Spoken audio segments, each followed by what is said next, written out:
Likely the next 30 minutes or so, maybe even sooner than that, 15 to 30 minutes. Just make sure if you hear thunder roar, you stay indoors. Also another strong storm just south of Corinth, north of Boonville. Same deal right along Highway 45, a lot of lightning. This setup, not much of a tornado setup. We don't have a lot of wind shear out there. And the only tornado warning that I've seen today was east of Nashville. And granted, we do not have the tornado setup. A little bit better there because there's better forcing as it's closest to the parent low associated with this cold front. But again, for us, we're just mainly looking at a damaging wind threat. But some of these wind gusts, again, based on our latest high-resolution model data, could be as high as 70 miles per hour. And I really want to reiterate, it does not matter if your winds are spinning, aka a tornado, or if your winds come in a straight line. 70 miles per hour, that's the same as a weak low-end tornado. It still can cause a lot of damage. And we live in the jungle here in the southeast, a lot of trees around people's houses. I'm expecting multiple downed trees. That's going to cause power outages, and just lightning itself this evening going to cause some power outages as well. Again, main storm that we're monitoring, this is not included in a severe thunderstorm warning that's in portions of northeast Mississippi and also portions of southern middle Tennessee, but Waterloo, you likely, there and surrounding communities, you will be impacted by some heavy rainfall. Also some pea-sized hail, maybe some gusty winds up to 40 miles per hour. Let's see what our winds are looking like. Let's go ahead and get in here. Also earlier today, the high top radar went down, which was, I was like, oh man, it's already gonna be a long day. We don't need our radar to go out. High top back up and working. Currently we're using Columbus's radar, but hey, technology is great when it works, right? Not so great when it doesn't work. Yeah, there's probably going to be at least 40, 45 mile per hour winds coming through Waterloo, Eastport area, Gravelly Springs, just a heads up.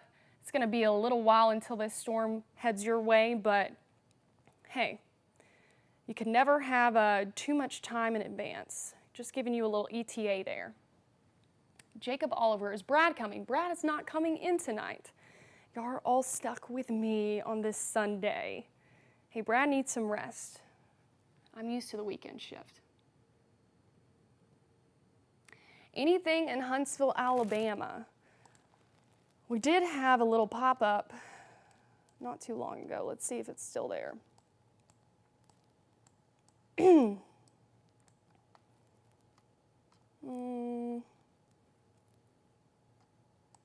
Switch back over to our high top radar. We do have a few isolated showers and storms right near our high top radar. I'm going to go ahead and put this on a loop. Heavy downpours, a lot of lightning with these as well. That's why the instability is so high. That's why a lot of these storms are just going to be big lightning and noisemakers. Maybe some isolated gusty winds with that storm and in high top. This is in northern Jackson County. But again, the strongest storm at the moment that is approaching the area, that's going to be this little number right here, headed towards Waterloo.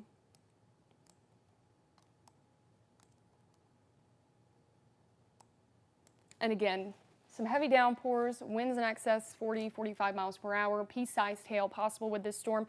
But this is not the main event. These are just isolated, we like to call them discrete cells that have formed ahead of the line. I will say kind of the line is struggling to form at the moment, but don't let your guard down because high resolution model data has been picking up on this really since Friday. So we have high confidence that we are going to see that nasty line form. Because you see where the line's trying to form to our north, again, where some of those better dynamics are. Still some ongoing tornado warnings well east of Nashville and portions of eastern Tennessee near Knoxville. we do not have a tornado threat. I want to reiterate that. The better forcing, that's why they're having a tornado threat there in western Tennessee. But like I was saying, the line is trying to form. I'm going to get out my pencil here. Just to our north of our southern middle Tennessee counties, it's trying to get going. But on the backside, hasn't yet formed yet. We have just these little isolated discrete cells at the moment popping up, which we knew would happen. And again, these could become strong to severe. We're still currently tracking that strong storm, which will likely impact, again, Lauderdale County portions, northern portions of western Colbert County. If you live in the far western tip of the state, you're already starting to see that rain pick up. Maybe you're hearing the rumbles. Likely a strong storm. It probably will not stick with severe criteria once it crosses over the state line. Of course, we'll keep you updated if it does, but at the moment, we are in the clear.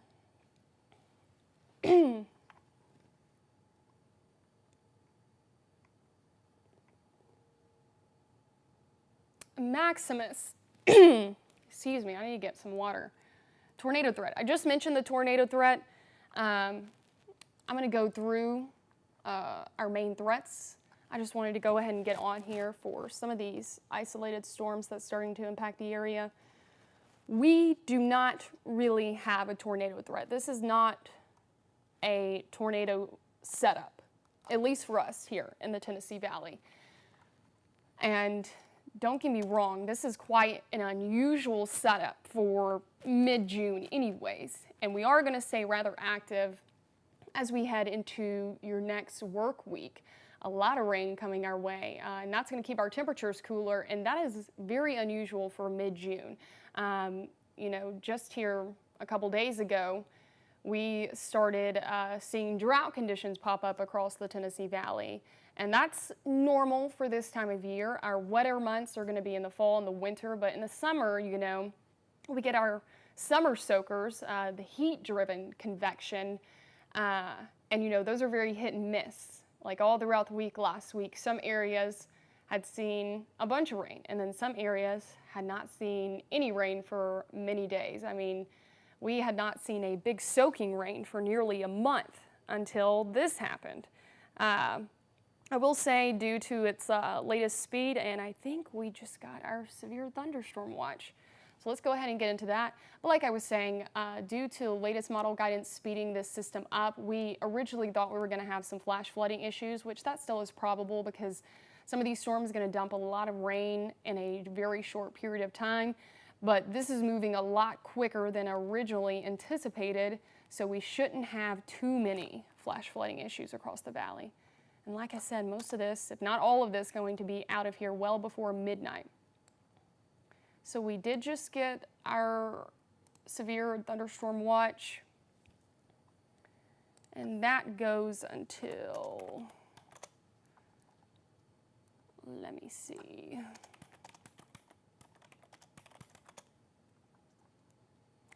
That goes until 2 o'clock in the morning.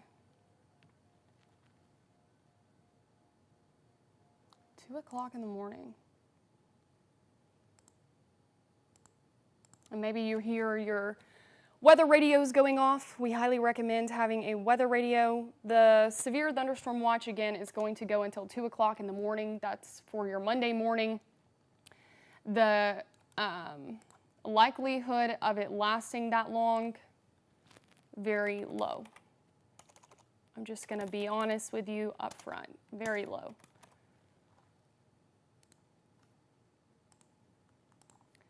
So let me go ahead and update that real quick. So severe thunderstorm watch in effect until 2 o'clock in the morning. Again, that is tomorrow morning. Very unlikely that we will see this stick with us through 2 o'clock in the morning. I think that threat's going to be over with by around 11. So just a little refresher on your severe weather timeline. The time frame really hasn't changed. I know you probably saw some other timelines from Meteorologist Jeff Denoyer this morning. I wanted to change the layout of the timeline though, because this is going to be more of a north-south motion versus west to east motion. So this is what we like to call a mesoscale convective system, an MCS. That's just a fancy word of saying a line of storms or an organized cluster of storms. That's going to be moving again, like I said, more north to south or more in a southeast fashion. So anywhere from now to 9 o'clock in the evening, look where you are on the map. That's going to be mainly for areas southern middle Tennessee all the way just south of the Tennessee River. And then our southern edge of the coverage area, including portions of Phil Campbell, Haleyville, Addison, Coleman, areas in Blount County, Etowah County, even portions of far northeast Alabama, DeKalb County. You're looking more at a threat from 8 o'clock to 11 o'clock this evening. Again, that severe thunderstorm watch goes all the way till 2 o'clock in the morning, but I expect this to fizzle out. Maybe not completely by our 10 o'clock show this evening, our 10 o'clock newscast, but this will be weakening as it moves south. Don't get me wrong, central Alabama areas near Birmingham, they're probably going to still deal with some strong, maybe even severe storms. I'll tell you right now, we'll probably get the brunt of it. But the more south this MCS or line of storms move, the weaker it's likely going to get. Areas like Montgomery, even as far south as Mobile, they're really not going to see a lot of action in comparison to what we're going to see. Hey, lucky for us, right? Hoping we get some of these storms in Huntsville. I know a lot of you are wanting the rain. We did get some rain last night, which was much welcomed rain. But, you know, if you want our latest on the drought situation, only 2 counties in our area, that includes Coleman and Marshall County, you are the only 2 counties not in a level of drought. Rest of us, D0 drought, abnormally dry for this time of year. It doesn't take much to improve that. At least we're not in the D1. We're not in a severe, extreme, or exceptional drought. Again, we have been dry we haven't seen a good soaking rain in about a month for most locations, but we're not too far gone. So, and I promise throughout this next week here, this next work week, we're gonna get a lot of rain, maybe even upwards of 2 to 4 or 2.5 to 4 inches by the end of the week. It should greatly improve drought conditions. So if you're just joining in, we are tracking some strong to severe storms this evening. Main line hasn't really yet arrived. I think it'll start pushing more into northwest Alabama within the 7 o'clock to 8 o'clock time frame. That sounds about right. But you can see it trying to form already, especially for areas to our north. Areas to our north and areas to our east, so northeast Mississippi, middle Tennessee, they've been under a severe thunderstorm watch for quite some time now. We just actually had that issued for our area. Again, that includes the entire area all the way to portions of central Alabama and Birmingham. Like I said, this line of storms will weaken as it moves south, but the weakening trend is probably not going to happen until after it passes Birmingham, meaning North Alabama, we are going to get the brunt of the impacts.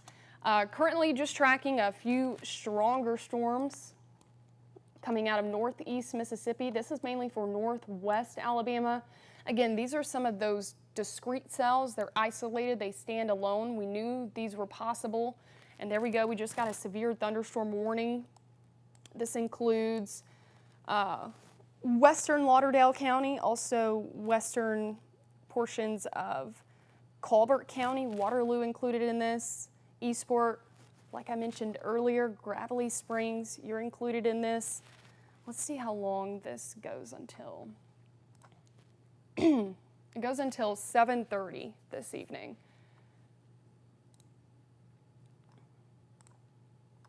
Very heavy rain, a lot of lightning. I mean, my goodness. We knew there was going to be a lot of lightning.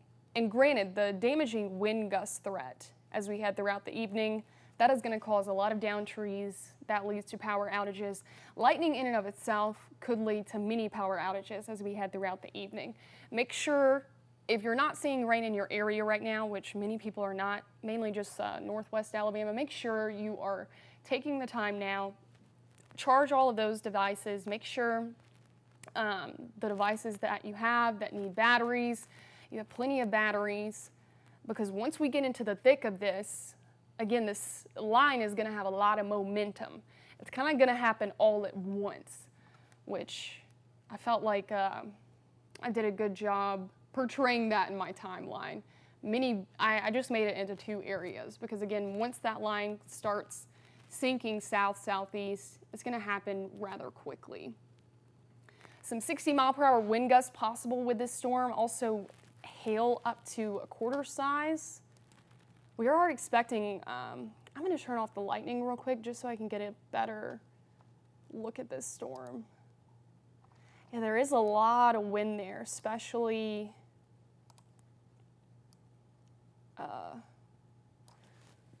almost to the northwest of Waterloo. Waterloo, you're probably going to feel the brunt of some of these winds if you're not already feeling them right now. 60-mile-per-hour wind gusts possible. Again, quarter-size hail possible. We might even see some hail up to ping pong ball size this evening. I think quarter size is going to be the more reasonable threat, but I'm not going to leave out anything because, again, the instability values with this storm setup are so high. I mean, I was looking just a minute ago, especially across northwest Alabama, we have a little area of instability as high as 3,500 joules. That is extremely high.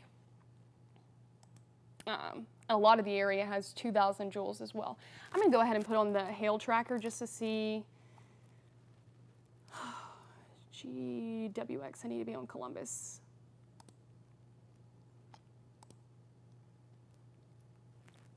And I'm going to put it into motion. Yeah, it fizzled out, and then it came right back, which is why we got the severe thunderstorm warning. Let's go ahead and just see if we can get... Yeah, I think quarter-sized hail is a pretty safe bet on this. And again, if you are seeing hail, if you have any damage throughout the evening, please, again, relay those damage reports in the comments as well. That really helps, you know, relay it to the public, relay it to the National Weather Service. Obviously, do it in a safe manner. I don't recommend being outside, especially when this main line starts coming through. Again, strongest storm we have at the moment is in Waterloo, or not in Waterloo, it's in portions of Lauderdale County near Waterloo. Waterloo, you're probably about to be in the worst part of the storm.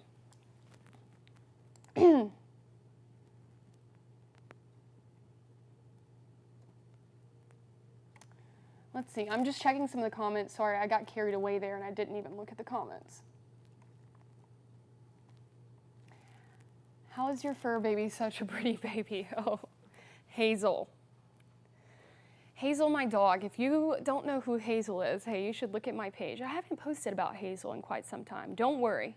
I have a fun, special assignment, and I'm going to be utilizing Hazel quite soon. Hopefully y'all will get a kick out of it as much as I do. She is getting big. Carol, Marshall County. What do you want to know about Marshall County? Last time I checked, not much was happening in Marshall County. Nope, Marshall County all dry. We do have a few showers and storms moving through, again, northern Jackson County. I'm going to go to the high top radar, check over on these. Heavy rain, maybe some gusty winds. Not seeing a big hail threat. I think the biggest hail threat right now, again, is with that current storm in Lauderdale and Colbert County. Right there. You can see the nice little hail core. When you see those purples, the magenta colors pop up. That's a very good indicator that you have hail going on. When they're ultraviolet, super vibrant colors, more than likely you have large hail going on. Again, I would say this is about quarter-sized hail, some 60-mile-per-hour wind gusts.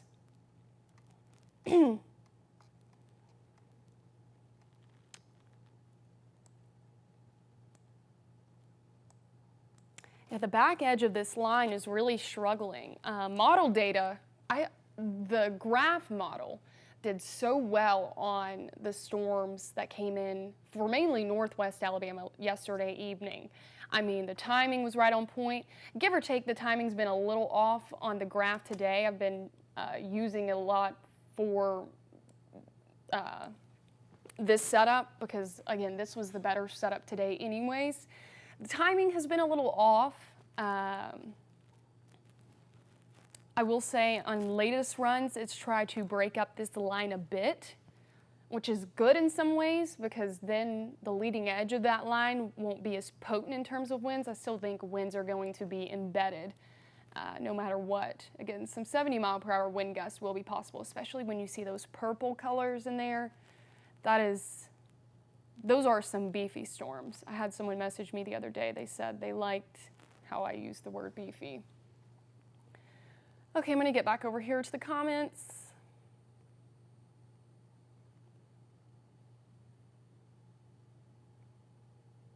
Should we leave a mobile home? I would. I don't think a mobile home is built to withstand a possible 70-mile-per-hour wind gust.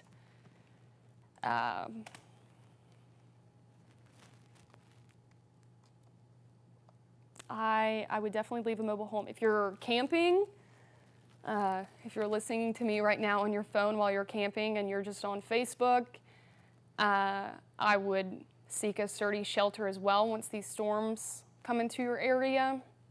Like I mentioned earlier, I know, I'm going to put myself back on the screen here because this is important, and then I'll get back to the storms. Like I mentioned earlier, a lot of people get caught up on tornado threats. And don't get me wrong, tornadoes are dangerous, but it doesn't matter if your winds are swirling or if your winds are coming in a straight line, it can do the same amount of damage, right? So a 70-mile-per-hour wind gust, that's pretty freaking strong. I mean, that could be the same amount of damage as a low-end weak tornado.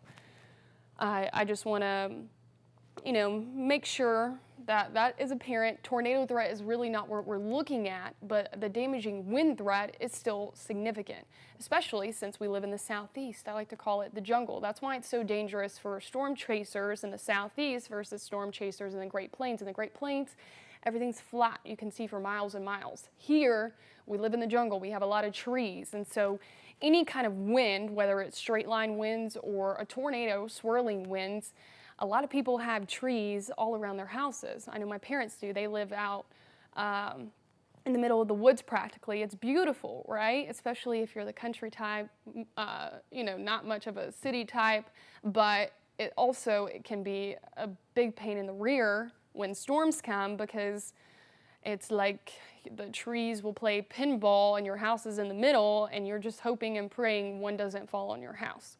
So, again, I want to reiterate, we do not have a tornado threat, but winds can still cause a lot of damage, especially the winds that we're forecasting for this evening. So let's go back and get into the storms this evening. Still watching that storm moving into Waterloo.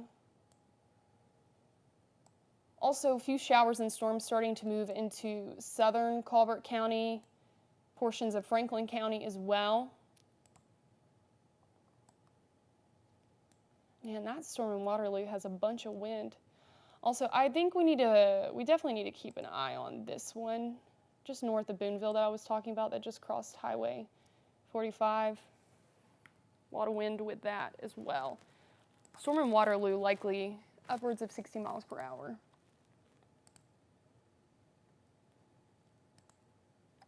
And again, we do have that severe thunderstorm watch. until 2 o'clock in the morning. It covers every single person in the Tennessee Valley. Southern Middle Tennessee, west of I-65, east of I-65, you name it, you are there. If you see yourself in the yellow, I promise you need to stay alert. Maybe not until 2 o'clock in the morning, because I know many of you have to go to work in the morning. And that's why I'm here to say that more than likely, these will be out of here before midnight or right at midnight. I'm hoping that they're going to be out of here or start fizzling out at least as we head into our 10 o'clock newscast this evening. Hi, Jamie. Thank you for watching. Again, if any of y'all want to say hello, again, we're a little slow go right now. Main story, Northwest Alabama at the moment. Still watching some of these storms coming from the south, this little line segment here, into our southern middle Tennessee counties. There in Waynesboro. Good little hail core. You see the little purples, the magentas pop? That's hail. Or more than likely hail.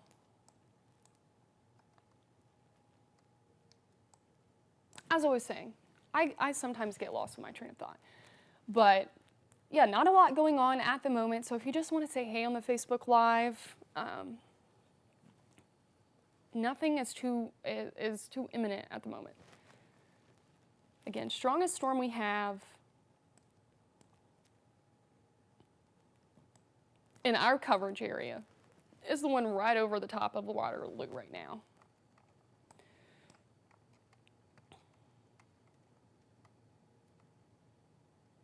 And again, this is just a mess back here. I mean, an absolute mess.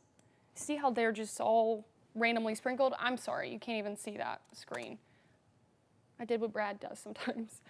The back edge of this line is struggling a bit to form, whereas the north edge of this line is pretty distinct.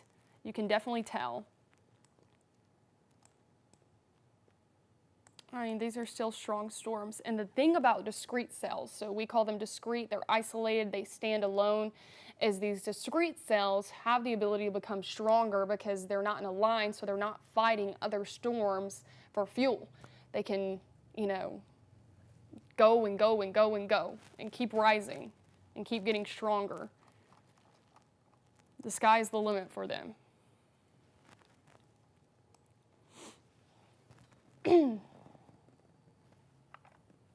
And again, I'm just looking at the comments. Oh, thank you. Everyone is saying hello now. Hello, Evelyn. Petersburg, Tennessee. I love to see our southern middle Tennessee folks on here. I hope y'all feel like y'all do not get looked over, because we do cover the Tennessee Valley, northern Alabama, but also southern middle Tennessee. We can't forget about y'all. Hello from Elkmont. Hey, Deb. Hey, Jessica from Lawrence County. Hi, Betty Ann from Madison. I wonder if any of my dog park posse is going to join on this tonight. If so, I want to say hello to all of y'all. There's a lot of characters at the dog park. I feel like I've met so many people since living in Huntsville whenever I got Hazel, which is crazy. How can a dog get you many friends? But hey, it works. It works. The dog park, I love my little dog park posse, I call them. We always have a good time. Never a boring day at the dog park. Hi, Mary Ann from Killen. Mary Ann. I don't know if any of y'all know Gilligan's Island. Okay, we do need to watch this storm right here.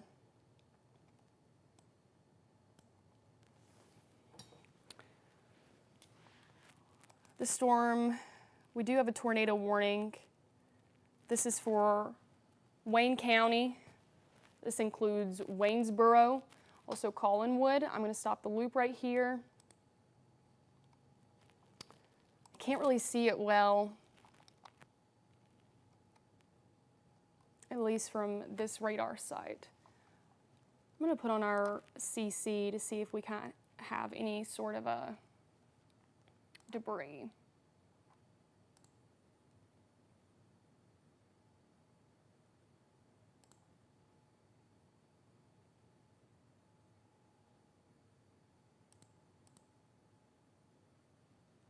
So we're going to keep a close eye on this, at least as we head into the next 30 minutes or so. Definitely has a lot of wind in there. Oh, stop it. Why is this doing this? Again, this is not for our area. This is not our coverage area, but it's important to watch trends. Again, tornado threat is not really what we're looking at. Shear is extremely low. Cape high. Shear is extremely low. But again, the setup is just not really that good for a tornado threat, if that makes sense. Tornado warnings ongoing well east of Nashville in portions of eastern Tennessee. And I mentioned this at the start of the live. And that's where better forcing is. I'm honestly surprised a tornado warning is ongoing this far south. I'll say it. I'm going to see if our high top radar can pick up on this a bit better.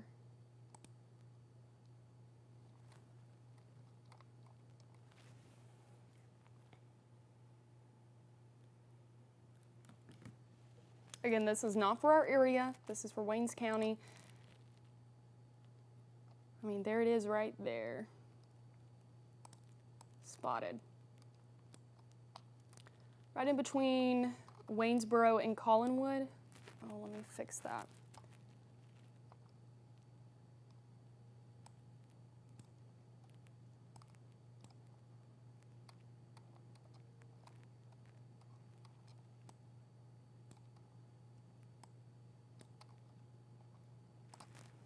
Okay.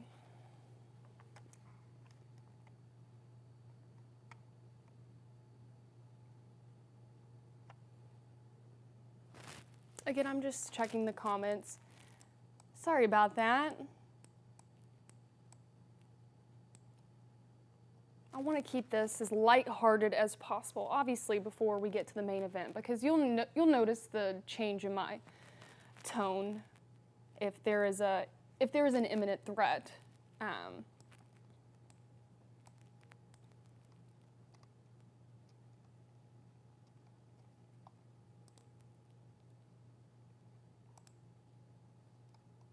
And again, that tornado warning just popped up, so I wanted to make sure I hit on that. This is not for our area. I want to make that apparent. Not for our area. We are not expecting a tornado threat. Strong storms, severe storms. Again, we are under a severe thunderstorm watch through 2 o'clock in the morning. Very unlikely we will see that threat carry over to 2 o'clock in the morning. It could.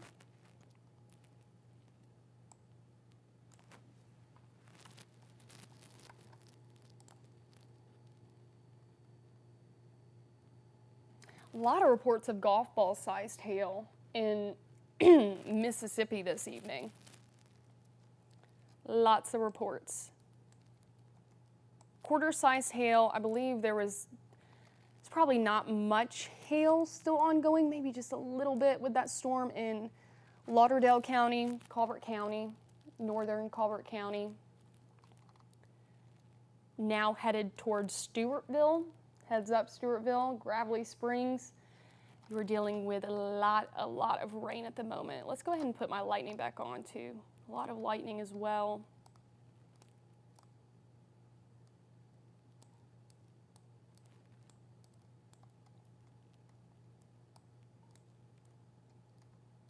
Again, the strongest storm we have at the moment, Lauderdale County, Colbert County. This storm is awfully close, a little too close for comfort. We do have a tornado warning in effect for Wayne County. I'm going to turn the lightning back off. There's so much lightning, it's just hard to see anything. And it looked much better on our high top radar, so. I wonder if there's any debris. I do not see a debris signature. Yeah, that just looks like clutter. But it's trying to rotate, that's for sure. It is trying to rotate. No doubt about it.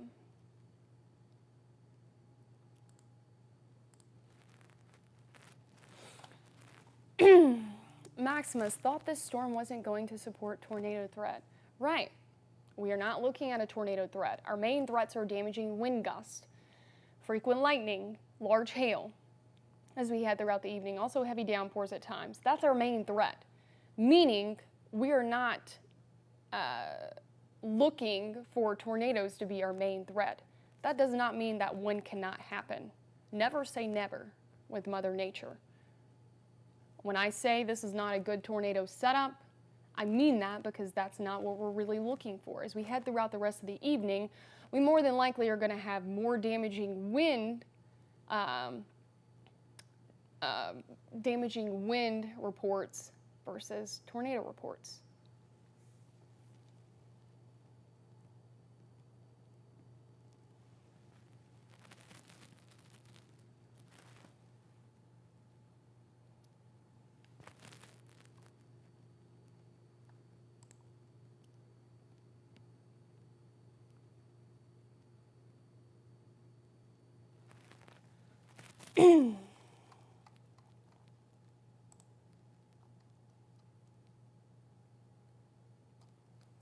I'm just going to put this into motion one more time.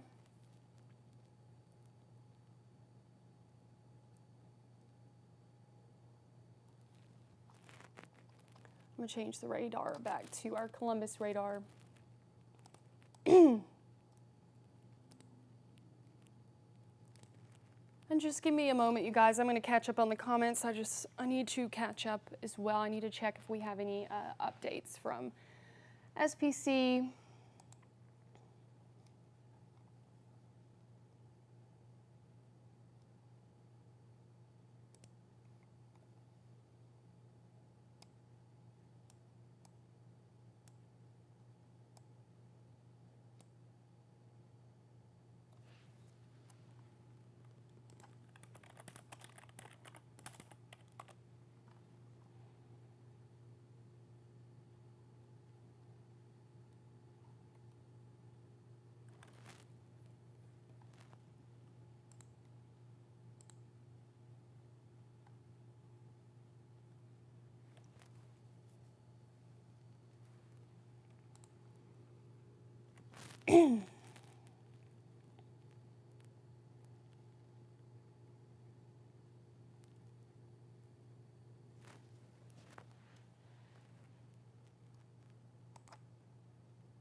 It's just an absolute mess back there.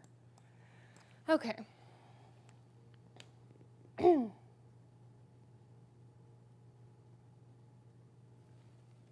How is the storm headed towards Florence looking? Okay, Luke, let's get into it. It's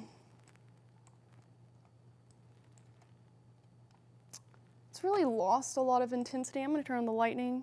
I mean, yeah, even the lightning's kind of down. I don't really see much of a hail core anymore. Probably still some gusty winds, but I don't think winds are gusting upwards of 60 miles per hour. Maybe, I don't know, 40, 45. Yeah, headed towards Florence. Put it into a loop. We have our storms. We have more of a broken line of storms. Again, just hot mess express out west. And those are tracking pretty much due east. Has a little bit of a southern tilt to it. So Florence, Muscle Shoals, this storm will likely be impacting you within the next, I would say, 30 minutes or so, but it is losing intensity as it moves east. And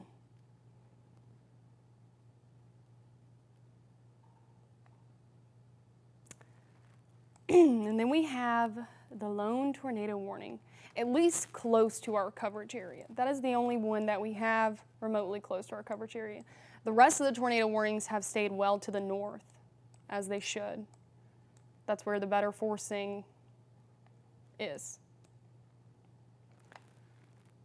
I'm going to see what this one is looking like. This tornado warned storm, again, coming out of Wayne County, Tennessee. See how long this tornado warning is issued for.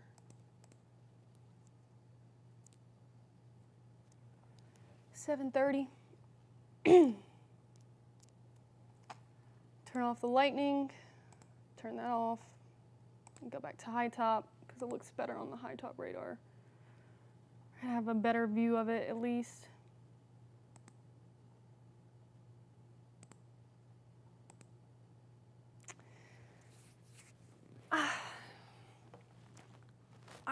It still has a lot of lightning, don't get me wrong, but the hail core, you notice, has gone down. As far as rotation goes, I mean, it's still packing a good punch of winds. It is fading in my opinion. And I will say, as far like instability, where's the highest instability right now? It's really, let me show you, I'll draw it on here. So instability is high throughout. I want to make that a point. But the highest instability, let's see. It's right back in here. So here's that. It's like right here and then back. So when you get farther east, that instability goes down a bit. Still high. I told you, parts of northwest Alabama, their instability reading nearly 3,000 joules per kilogram, which is god-awfully high.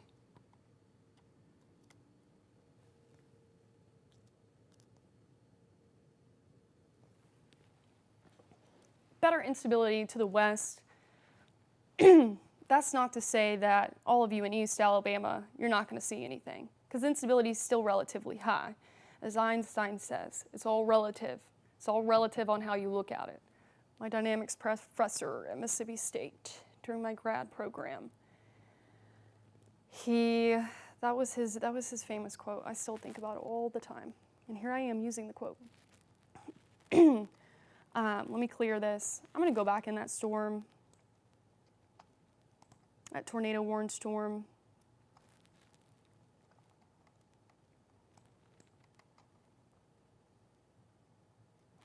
I'm just going to put it into motion just to watch. See, it looked a lot better previously as it was moving almost directly south of Waynesboro.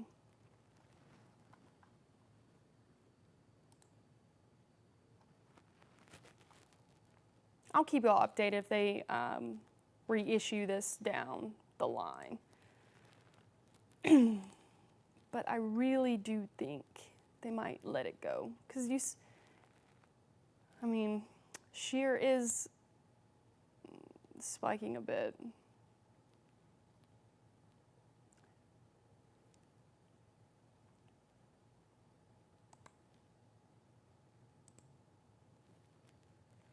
And I'm going to check the debris as well to see if there was ever a debris signature. That's a very good indicator of a confirmed tornado.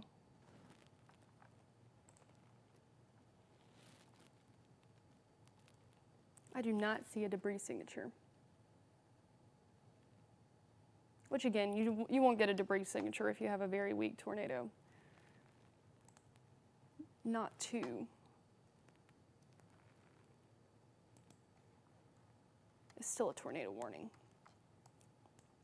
Okay, let's get back into this storm over in northwest Alabama.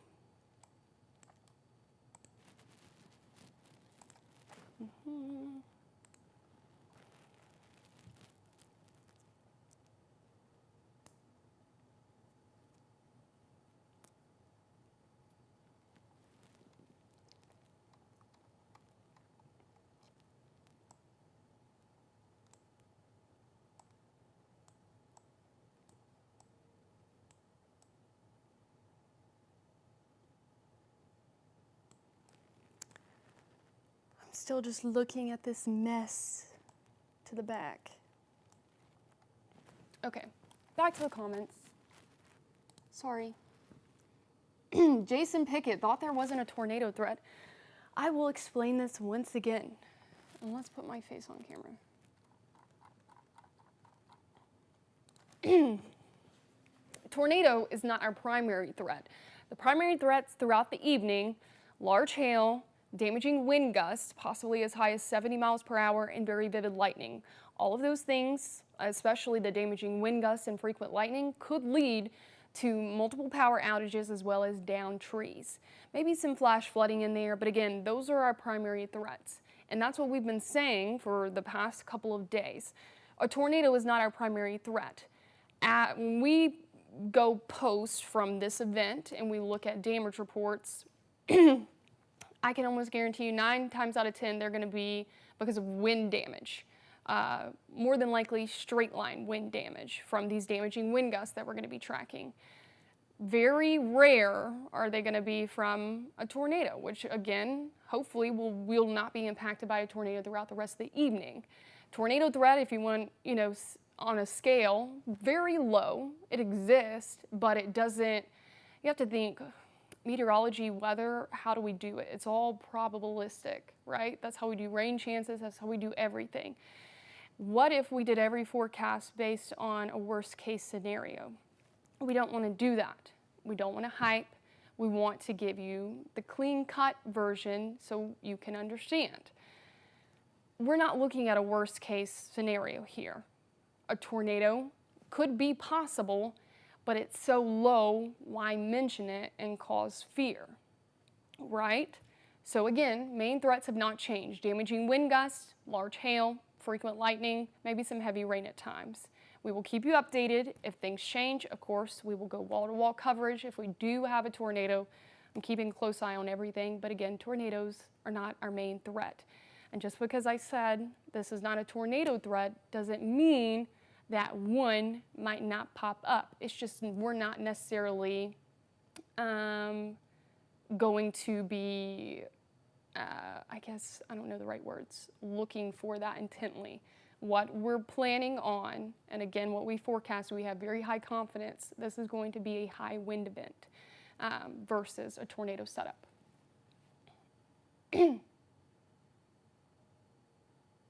Yeah, of course, Jason.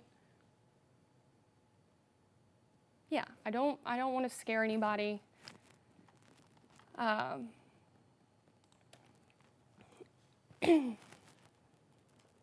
It's like you see those videos on TikTok where it's like, the threat is low, but it's never zero.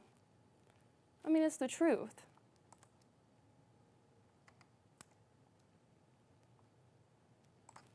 We're going to keep a close eye on that tornado warning. Again, I want to make sure everybody is at ease. We're keeping a close eye on this. Shear rate has gone down. I mean, it's trying to pop.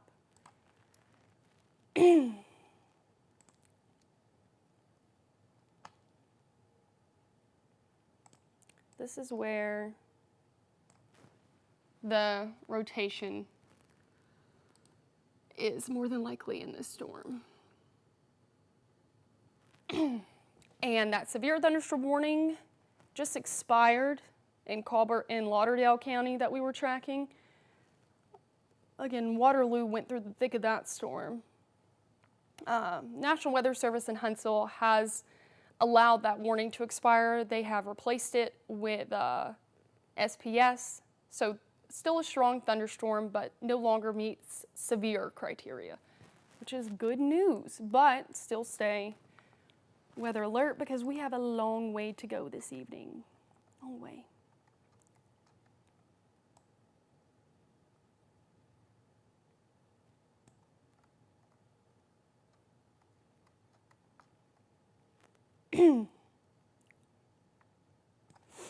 I'm actually going to look at the model data because I have a good feeling this line, this may end up being a broken line kind of feature where we have that, like I've been saying, the better distinct line to our north.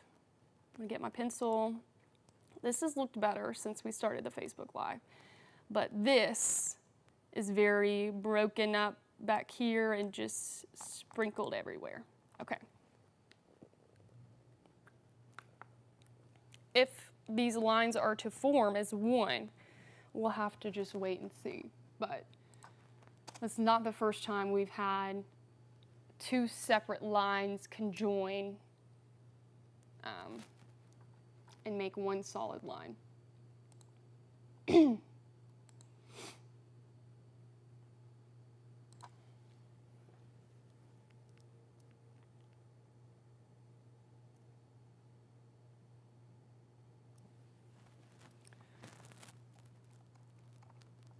again, I am looking at some updates real quick,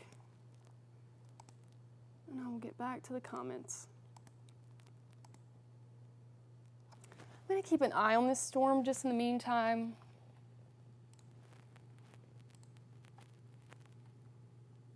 And I might even put a track on it if it were to hold together.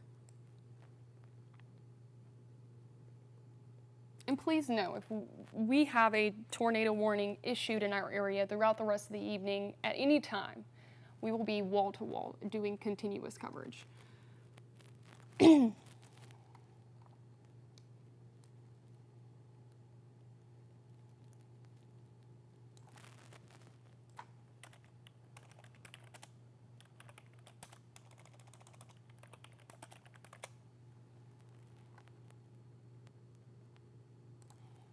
Let's see.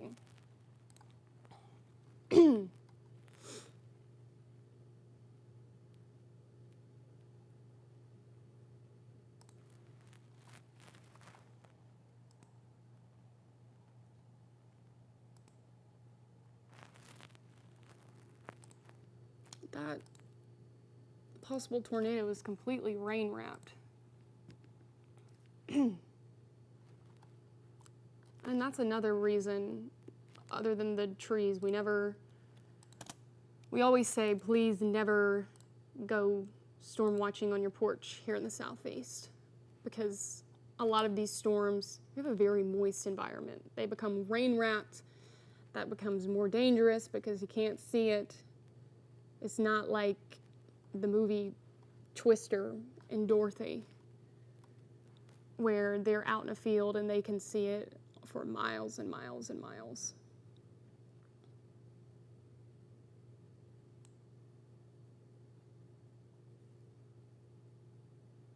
And that tornado warning just expired.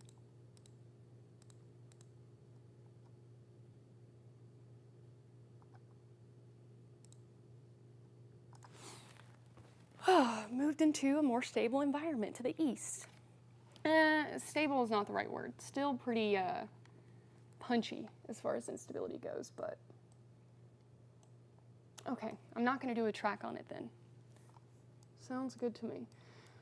Let's watch. I think this is that storm. I need to plug in my charger over here. That came from Boonesville.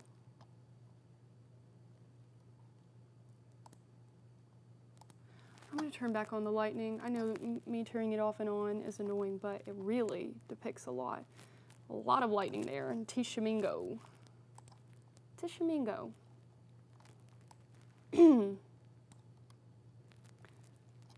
National Weather Service in Huntsville do not have plans, or last I've seen, no severe thunderstorm warning extended across the state line for this one, but still a strong thunderstorm likely. Probably some hail in this storm. Let me go take you. If there was hail, let me show you where it would be. Remember how I told you before, or if you're just now joining, the purples, the magentas, those really signify a good hail core. That's what we look for when we're looking at the threat of hail. We'll just go ahead and do the hail. Let's do a hail swath. And I'll put it into play. Yeah, I think it is that Boonville storm. And that one was packing a lot of wind.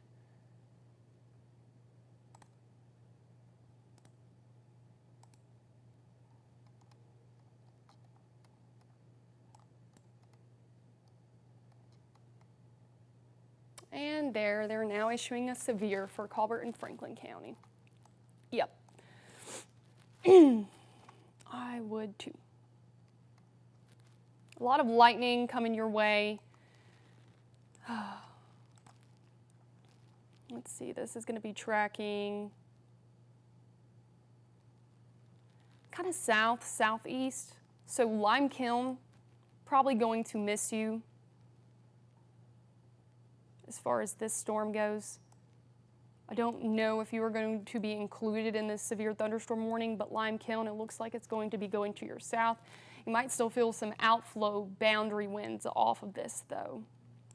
I think Cherokee, same story. If anything, Crooked Oak, I'd be alert. I mean, you're dealing with a lot of rain right now already.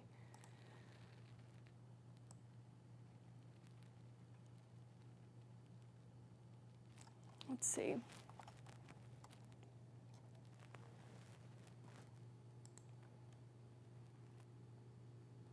Maybe some nickel-sized hail with this.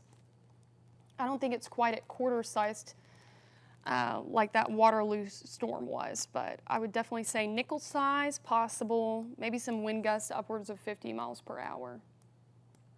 And again, that tornado warning has expired. That was in Wayne County. Still a strong storm, though.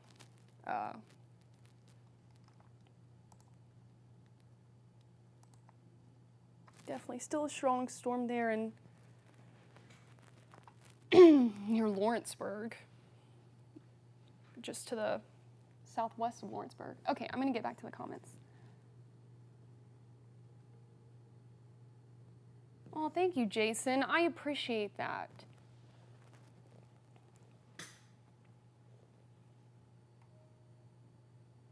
And please feel free to ask questions. I love to answer y'all's questions because I know it puts y'all at ease whenever, I mean, you know, meteorology can be a very complex thing, especially when we have 48 first alert weather days, and I saw so many people. I'm going to talk about this severe thunderstorm warning in just a minute, but so many people online throughout the past couple days. I thought we were done with this. I thought the worst was behind us. Yes, we are out of our severe season, and when I started this live, I did kind of give a little short spiel about how this is very unusual for this time of year, mid-June, even the rest of the week, unusual. Is it going to be like this? No, there's a possibility of a few strong storms. Some might even reach severe criteria, but again, we're not looking at a tornado threat, and I don't think we're going to see that severe threat throughout the week because temperatures are going to be very cool due to the amount of rain we get. I think this week is just going to be a nice rainmaker, kind of the rain that we've missed out on over the last month. So let's get onto this new severe thunderstorm warning that was issued, and this is kind of one of those, it covers a large area, right? So it's not pinpointed for one specific place. Maybe your weather radios just went off. So severe thunderstorm warning in effect for our southern middle Tennessee counties.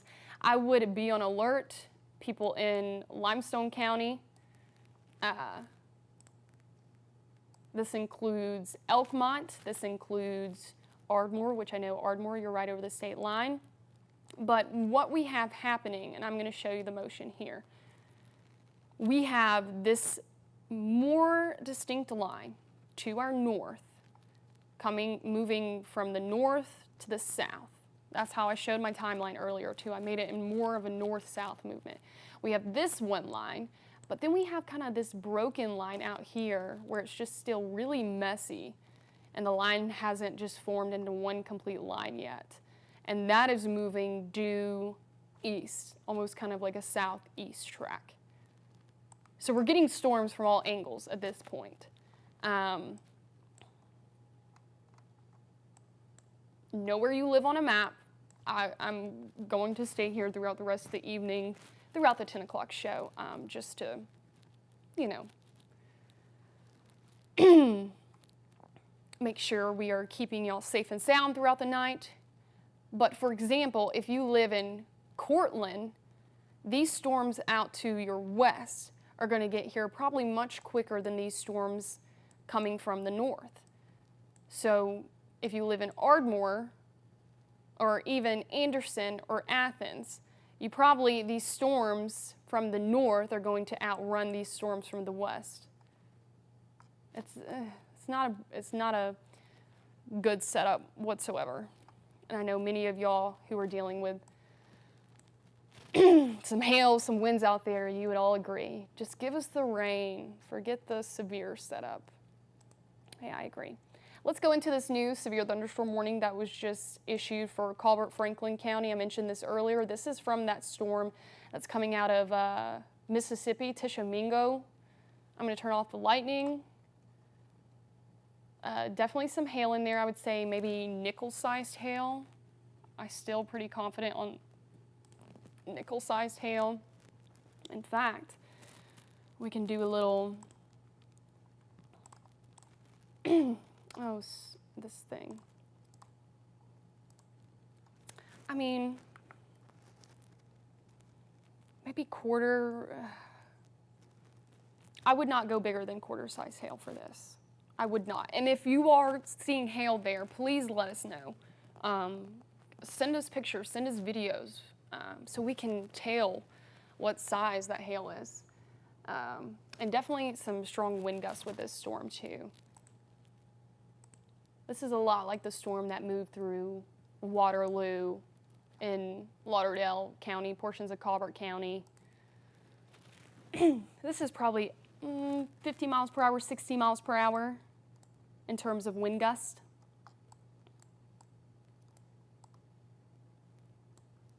And this severe thunderstorm warning, that's the large severe thunderstorm warning, covers a big area.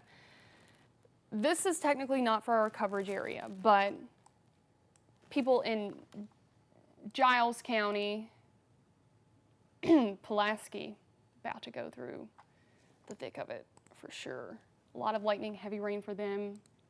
I do not see any twisting or turning of the winds.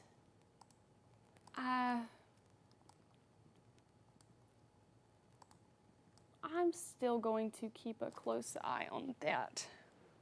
Just northwest of Loretto, that needs to be watched. That was from that tornado warning that just expired. I'm just going to watch it.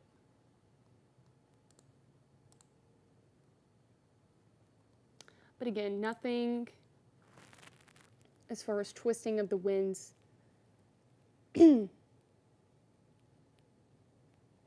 A new mesoscale discussion just came out, so if you hear me going in and out, I'm just reading it. It's for northern central Mississippi, far eastern Arkansas, and western Alabama. And this is the precipitation discussion. It's just talking about rain rates have increased a bit, especially over Arkansas and western Tennessee. Few spots dealing with excessive runoff, flash flooding possible.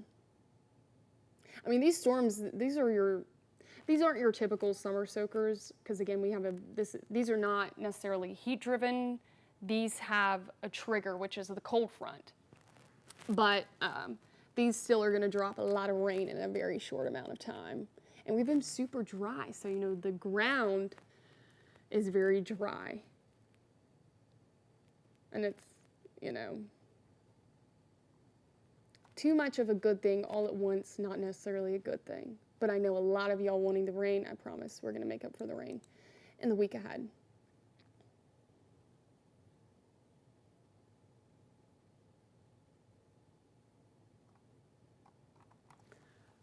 Okay, I'm just looking at things.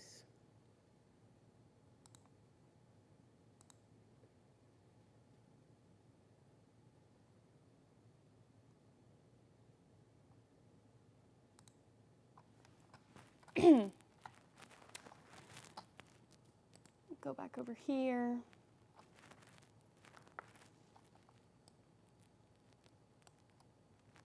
We're still going to keep a very close eye on that storm as it continues to sink south.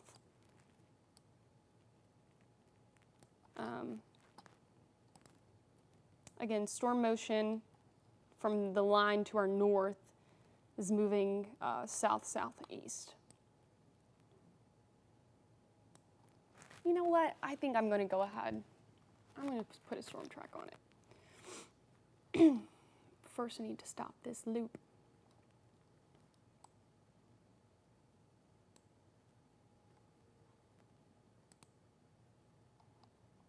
Because I do think it's worth watching.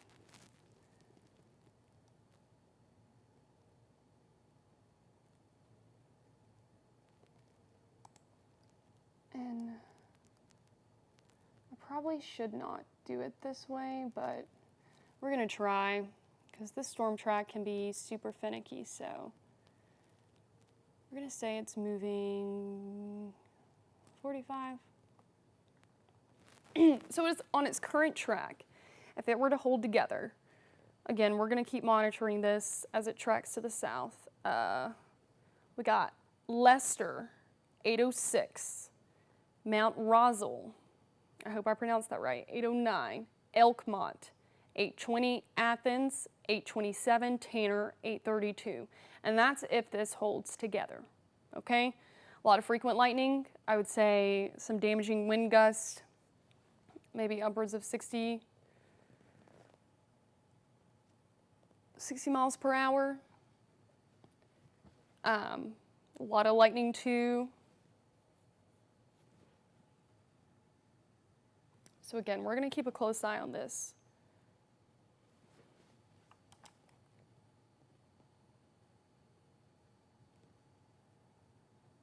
And I'm just going to check back on the comments, just going through here.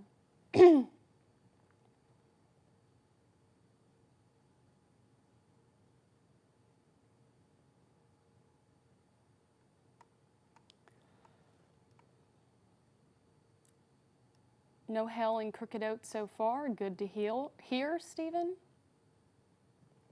Andy, thank you. I do need some water. I have a styrofoam cup over here. We did have like our severe weather stash of water back in the, I like to call it our weather cubby. But we used all of it up for severe weather season. And lo and behold, 48 first alert weather day in mid-June. So lacking a little bit on the water bottles, but I do have my styrofoam cup.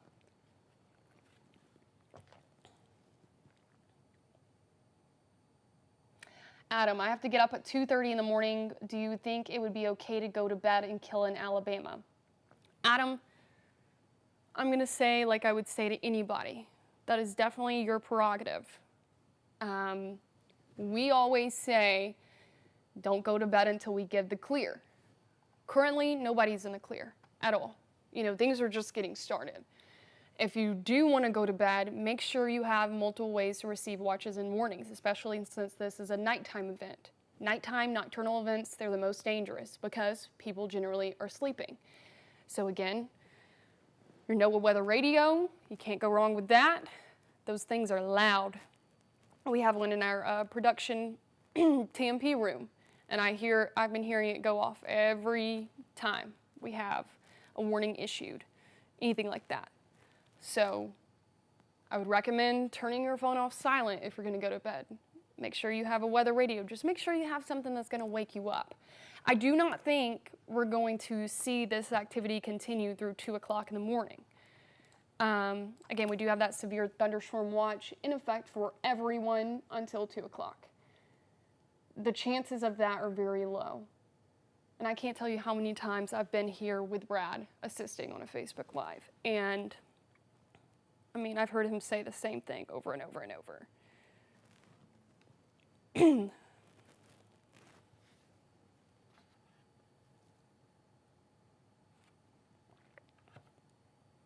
Of course, Jessica. Happy to do a storm track whenever it's needed. I'm going to go back down to our currently warned storm, the only one that we have in our quote-unquote coverage area. This is back in Colbert, Franklin County. And again, I believe this is until 8 o'clock.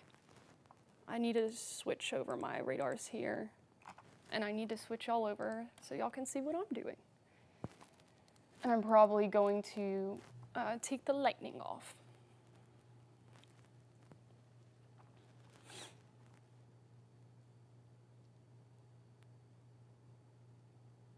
Uh, 8 o'clock, yeah, 8 o'clock. Sorry, I had to get my ducks in a row. Take off this lightning. And still some hail ongoing. Crooked Oak, I know someone said no hail here yet. Nope, I don't see any hail for you just yet, but I would watch this bugger, because if this makes it your way, which let's do it on its track.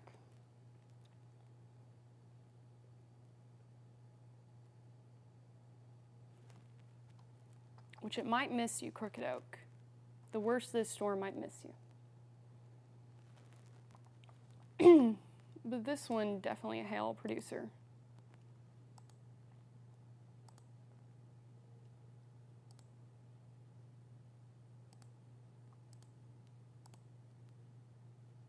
Seeing shear spike a bit. I do not see, really, let me take that off.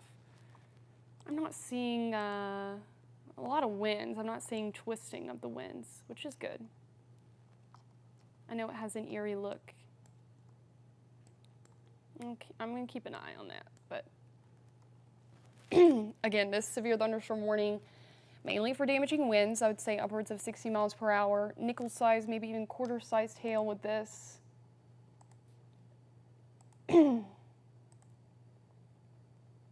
That debris is just clutter. Back to the comments. Virginia, we have very loud thunder. Where are you at, Virginia? I can imagine a lot of y'all are hearing a lot of thunder this evening. Especially this little number. And I'm going to go back and look at that one more time.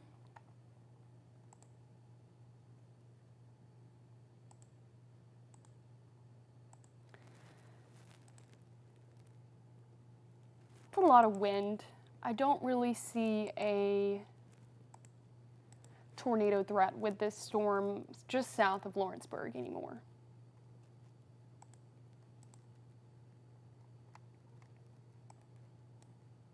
That is wind for sure, but it's not spinning.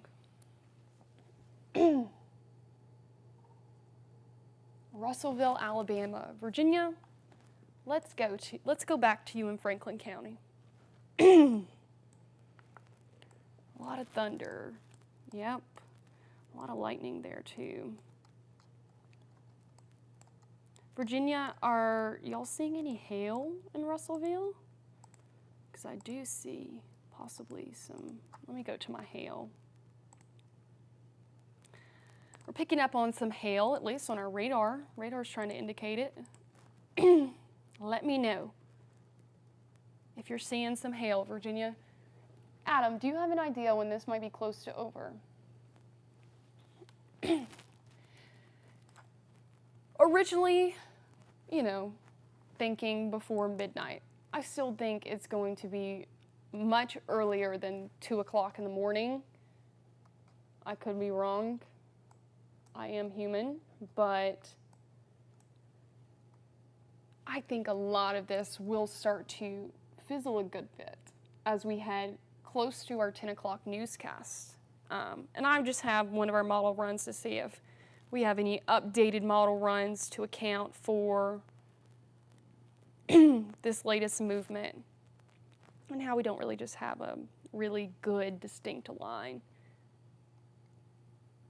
But yes, my current thinking is I still do believe that a lot of this will lose a good bit of intensity as we head into the late evening hours, like 10 o'clock, very close to midnight. I'm planning on this exiting most of the area because we're going to lose a lot of instability when we lose daytime heating. Don't get me wrong, we do have a cold front, which is different because that's the main trigger of these storms versus heat-driven convection, which is normal in the summer.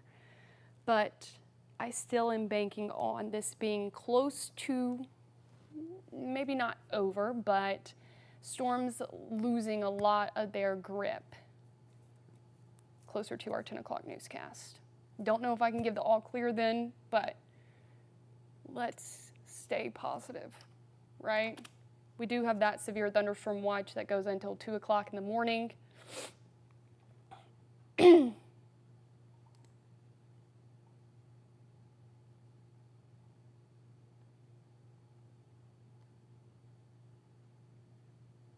We do have another upcoming severe warning. I just heard the weather radio go off.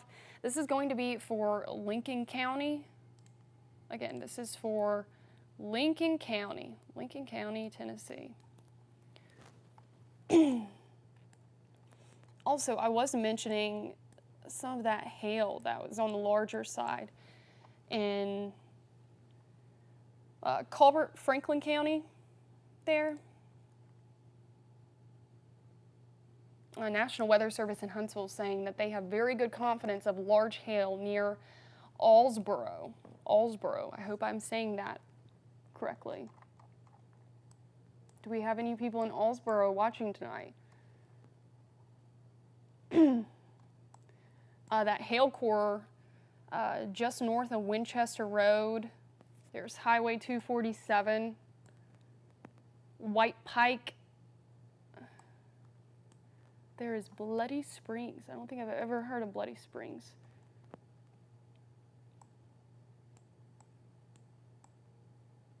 Oh, and they actually included, they put this downstream. So this new, this was a reissuance of the severe thunderstorm warning. This covers Phil Campbell, Russellville, Littleville, Crooked Oak, Rockwood. Again, Crooked Oak, I don't see a hail threat. Now, that hail threat just southwest of Russellville, that's going to be right here. It does look weaker than last time. Just southeast of Gravel Hill, Reedtown, close to Highway 44. Trying to take you deep into the storm here. There's that other severe thunderstorm also issued for Lincoln. This includes Moore County in Tennessee as well. This is until 8:30 this evening, so throughout the next 30 minutes, this line, the more organized line of storms, and I'm going to switch radars here, in our southern middle Tennessee counties, these are packing a punch as well. A lot of winds. I mean, we had that hail threat, still some hail possible in just south of Lawrenceburg with that storm. That was the tornado warning storm, but a lot of these storms is really just wind. Again, this covers Lincoln and Moore County. 60-mile-per-hour gusts possible with this storm.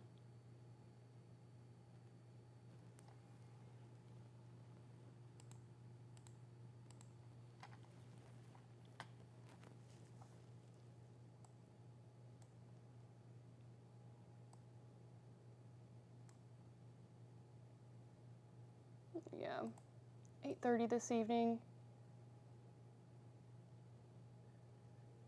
If it continues on its track, it likely will be affecting the Huntland area.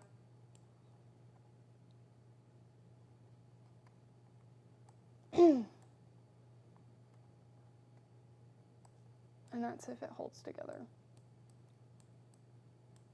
Again, we also had the extension of that severe thunderstorm warning for Franklin County. Covers a good chunk of Franklin County from Russellville all the way down to Phil Campbell, right along Highway 43 there. The worst of the storm at the moment is definitely right here. It's still back towards Crooked Oak, and I'm going to see its latest, just track its movement. Yeah, Crooked Oak, you're likely going to miss this hail threat, but I think Russellville and Rockwood, just based on its latest track, which is why National Weather Service included y'all. Let me get a speed on this, and I'll make a track for y'all in Franklin County real quick. I'll go check the comments after I make this track.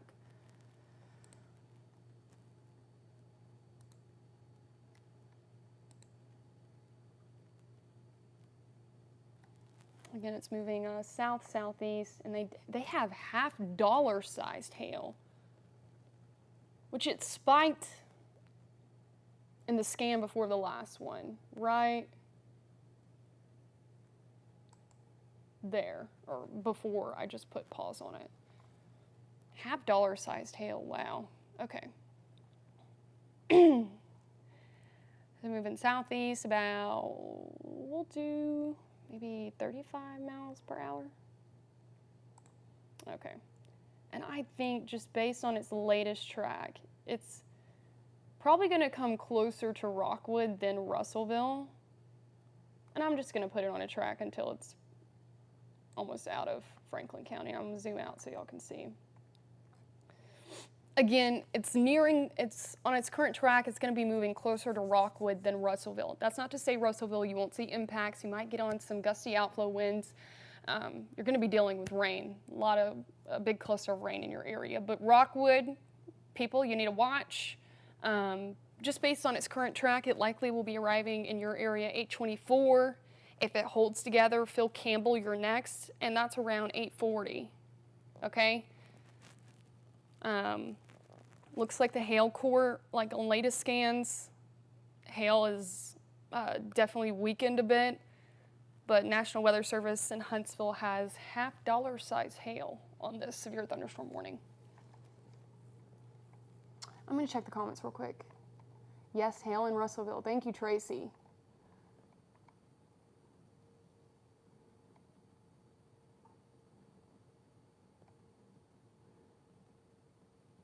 Andy, getting ready to put the thunder jackets on my chihuahuas because they freak out when there is loud thunder.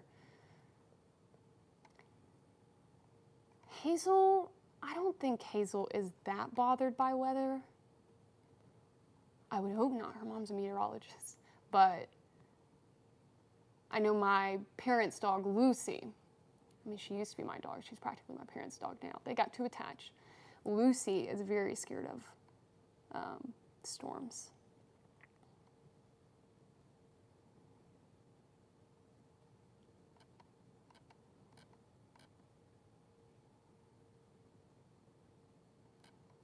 Lots of rain and thunder in Tuscumbia, a little bit of lightning. Thank you, Kayla. High winds now in Crooked Oak. Yep. I told you you'd probably get in on some winds. You'll miss the hail, I think, at least with this storm. Maybe not throughout the rest of the night. What about Hazel Green? What about Lauderdale County? Well, let's zoom back out and get a wide view. Hazel Green. Hazel Green, you look good at the moment.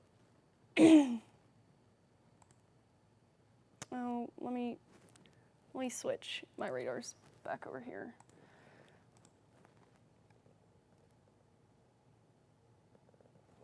And we'll put this in action.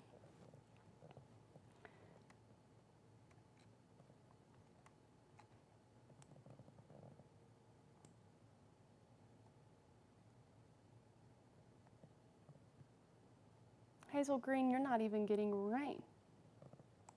But you definitely will get some winds from these storms moving from the south, or moving to the south, should I say.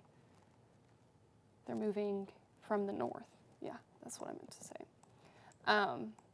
Hazel Green, just be prepared for this next wave of rain that likely will come first from the north. 60 mile per hour wind gusts, hail possible, also very heavy rain.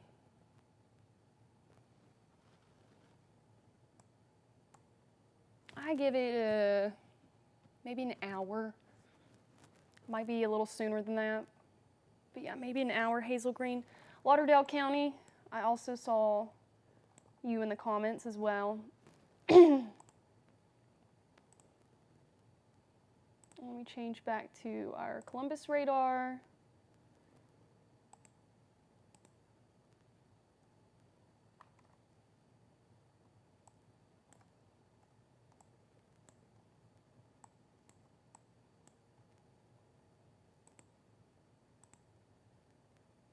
I'm gonna put the lightning back on too, because the lightning really tells the story. Still a lot of lightning with that storm moving south of Lawrenceburg. Heads up, there is no warning on this that has transferred over to our area, but like I said earlier when I put a track on this, Mount Rosal, Elkmont, Bethel, it's right on top of Minor Hill right now. Athens. This is a pretty strong storm here. Has a history of damage.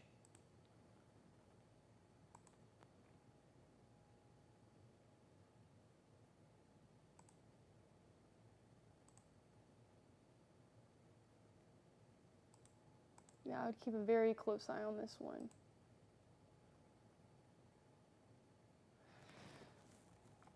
A lot of wind with that storm.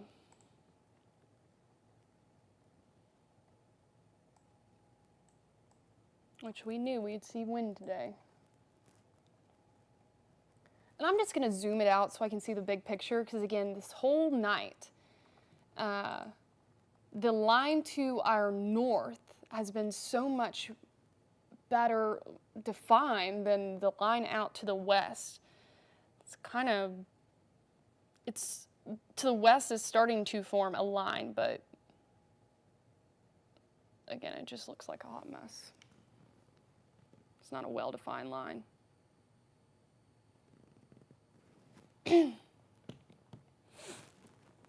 Okay, back to the comments.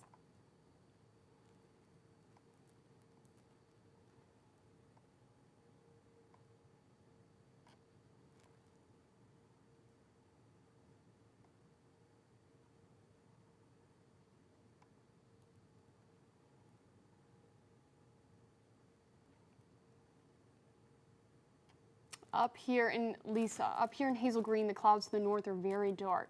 Yep, that's the line of storms approaching from our southern middle Tennessee counties. See the hell core for Lincoln County, Jason Bates. Lincoln County, Tennessee, let's go.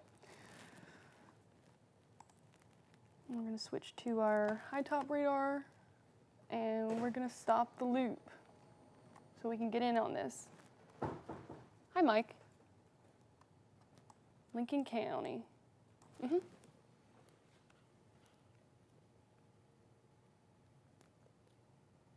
That's a good bet. I do not see any hail currently in Lincoln County or significant hail. Let's see. Yeah, I mean, it's trying to pick up on a little bit. But, oh, hold on. Let me change my little dropper tool. Super small. I'd say it's pea-sized. Not a defined hail core there in Lincoln County versus some of the other places I've showed tonight. If you're just now joining, I've been describing how you can look for well-defined hail cores, and essentially on radar. Because if you have our WAFF 48 First Alert weather app, you can track these storms yourself. And the radar tool is very nice. And when you see all these colors, you got the greens, you got the blues, you have the yellows, the reds. Essentially, what colors you want to look for when you have a hail core starting to form, a well-defined one, is those purples, the magentas. The more vibrant it is, I think one time I saw a hail core, and I think this was out west. They get hail like crazy because their CAPE values, we talk about CAPE a lot. Their CAPE values are so high, so they can get hail on like any random just pop-up storm day. It just happens all the time. I actually drove through a hailstorm in Cheyenne, Wyoming, my brand new car one time. not fun.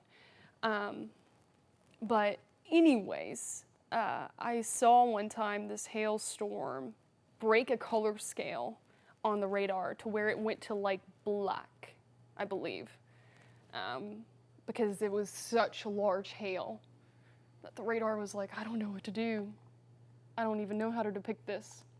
But yeah, the purples, a lot of wind there coming on Cortland, right over Town Creek, some wind there.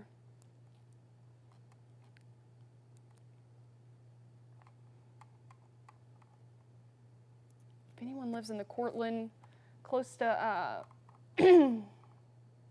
Town Creek area, let me know. Hopefully you're staying indoors. A lot of wind there.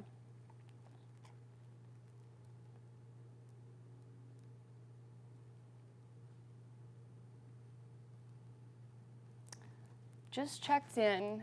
Kaylin, I believe, just checked in. She said, anything about the Russellville storm? Yes, I've been discussing the Russellville storm for a good while now.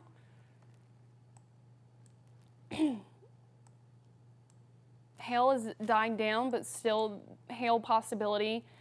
We'll go ahead and put this storm into motion. I just did a recent track on this storm. It's moving south-southeast, about 30, 35 miles per hour. Rockford, you'll probably take a direct hit for this storm just based on its current track, which I thought would happen. Phil Campbell, you'll probably be up next. Russellville, you'll still see some impacts, feel some impact, should I say. Some gusty winds, heavy rain. We do have a new severe thunderstorm warning. This is going to be for Lincoln County, Tennessee, which someone just asked about the hail threat there. Let's go back into Lincoln County. Lincoln County.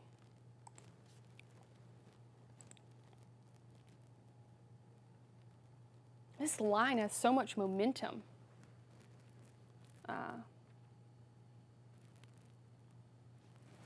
Beefy storm. That new thunderstorm warning, this covers, I believe, Bellevue. Is that new warning? Let me check.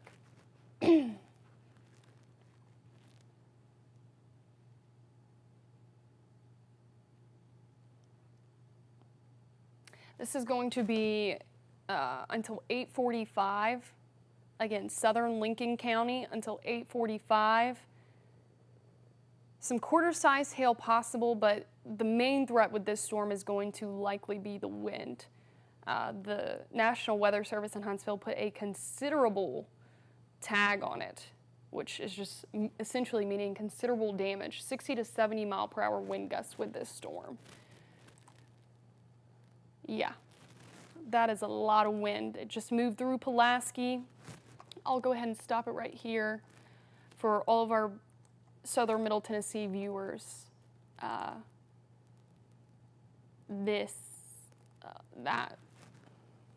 a lot of wind. Just passed over 65.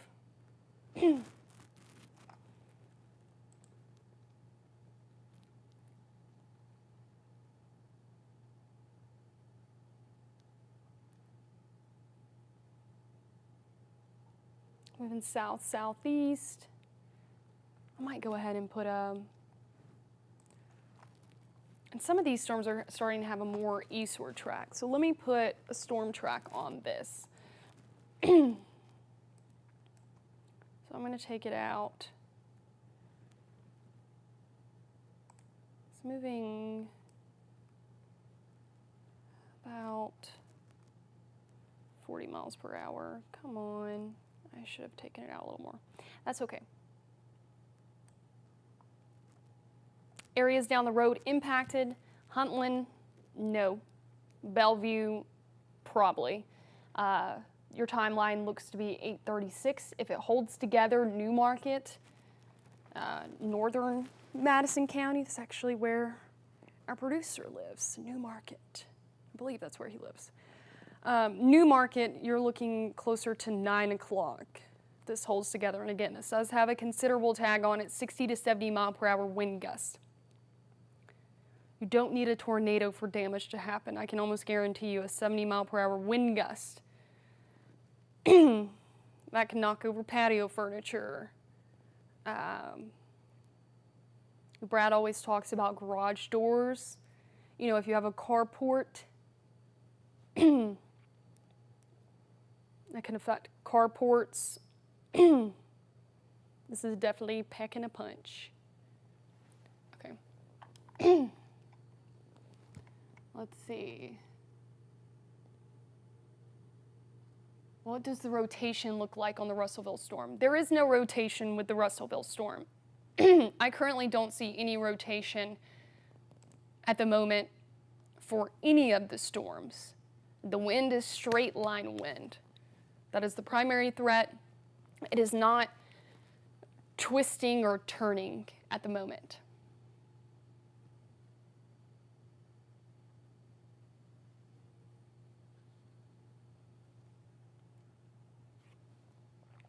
Excuse me, I had to get a drink of water real quick there.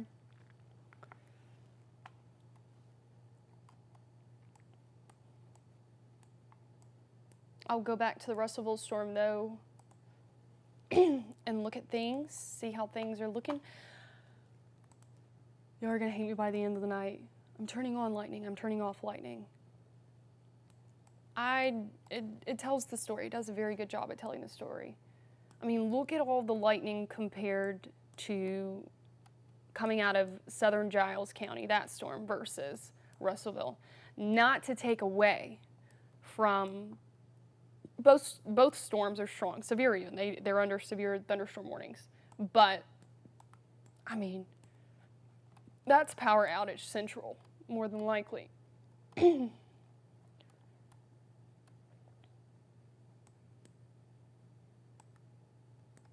Let's go into the Russellville storm again.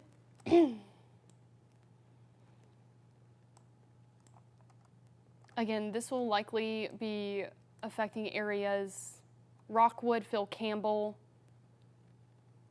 Hold on one second, getting my ducks in a row.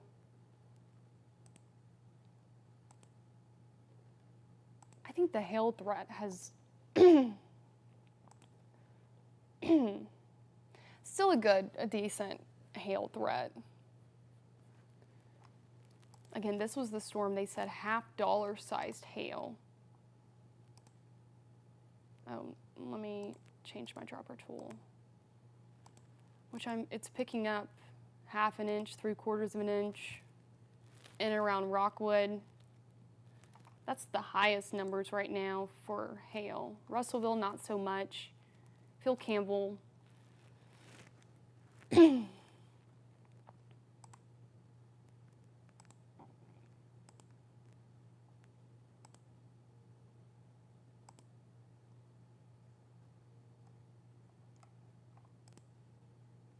Let me get that off. Again, this Russellville, let me see what time this goes until. 8:30. 8:30. I'm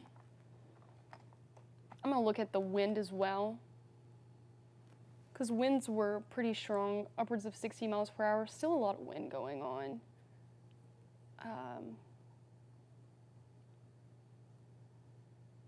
It's a big burst of wind right, oh, I don't have my little tool. Burst of wind right there. Phil Campbell, heads up. I know you're dealing with rain already, but you'll deal with some winds too here in a minute. My iPad just went dead, so I'm needing to charge it.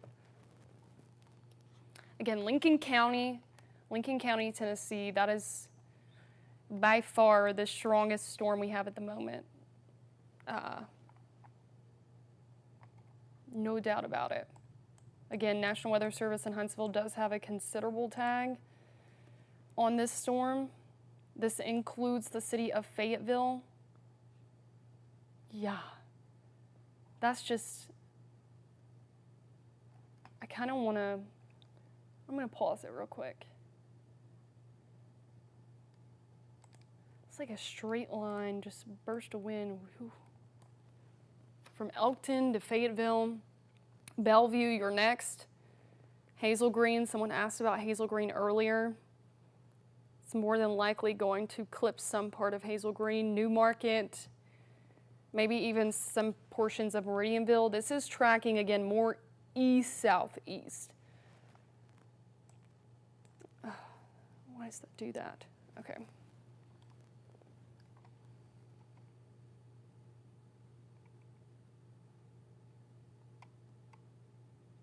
Getting rough in Lincoln County, Tennessee, I can imagine, Carletta. Looking at it right now. Also, I don't want to forget that storm coming out of Giles County as well, moving into northern Limestone County, Elkmont. You're going to be dealing with a lot of wind. I mean, you're already dealing with some burst of winds now, but yeah, this by far is the strongest storm here in Lincoln County. And what's crazy, it doesn't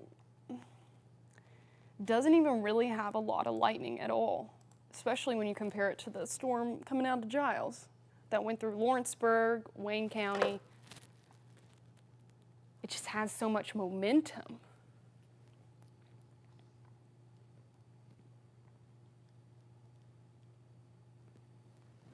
Colbert County, that storm we were tracking into Franklin County through Russellville, storm's no longer in your area, so.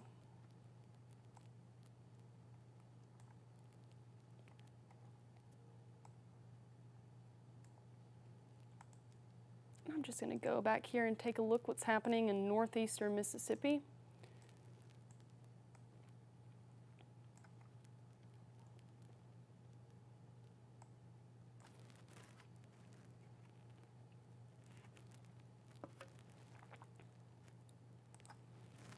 Play it forward.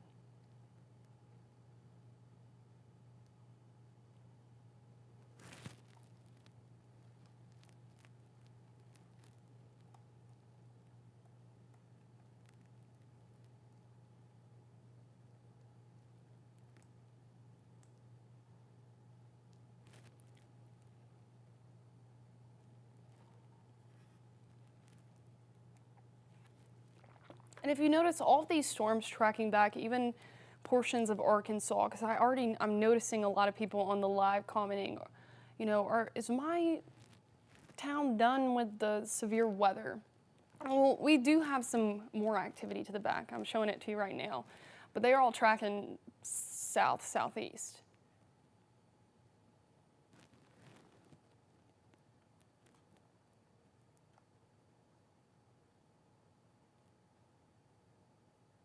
What that means is more than likely, I don't think a lot of these back-end storms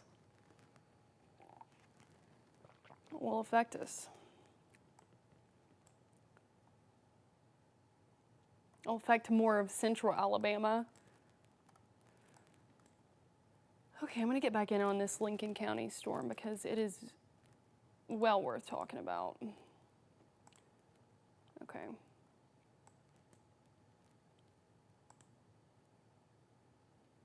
Gosh, that is so much wind.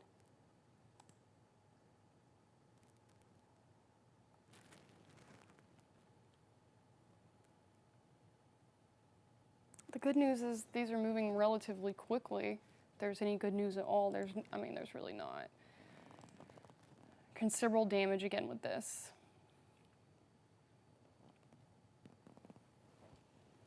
Bellevue, heads up. Newmarket, be prepared.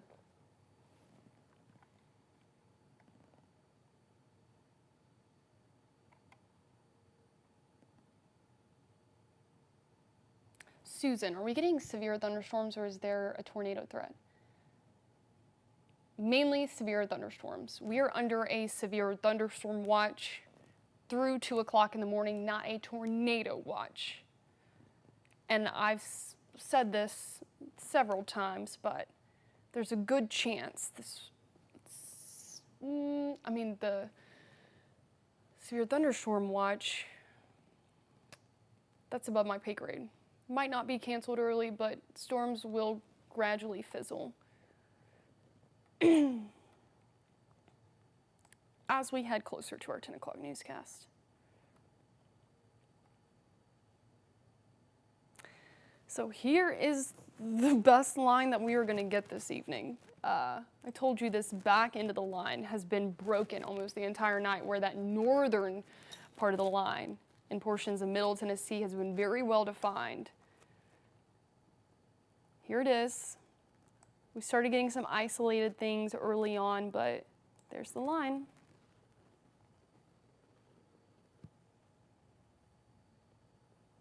If you're not seeing rain right now, I promise rain is headed your way. I know everyone's wanting the rain. I wish we could get just the rain and no strong to severe storms.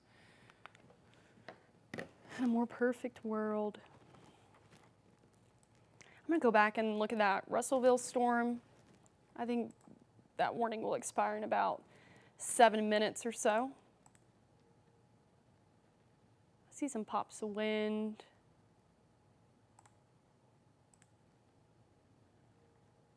Some hail still likely out there.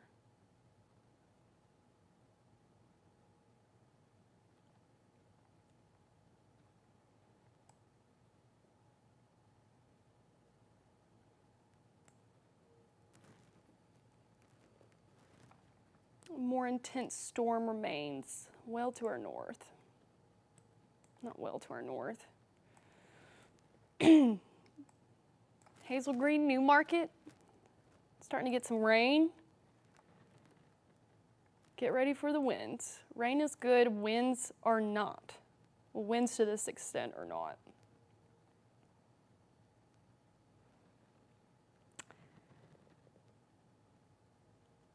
Yeah, Hazel Green, I think you're gonna at least you're not included in the severe thunderstorm warning, but New Market, Hazel Green area probably clipped by some of these winds, if not taking a brunt at least from them, because it looks like it's holding pretty well together. Someone just also said in the comments, a lot of lightning here in downtown Fayetteville. Oh yeah, a lot of lightning in Elkmont as well.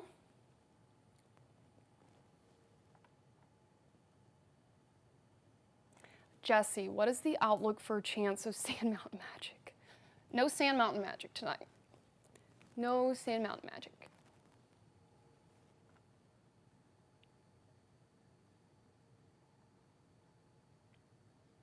Bonnie, I give up.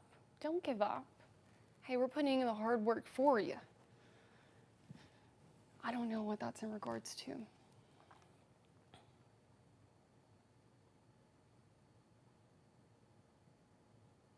Thunder and lightning and Hazel Green, oh yeah.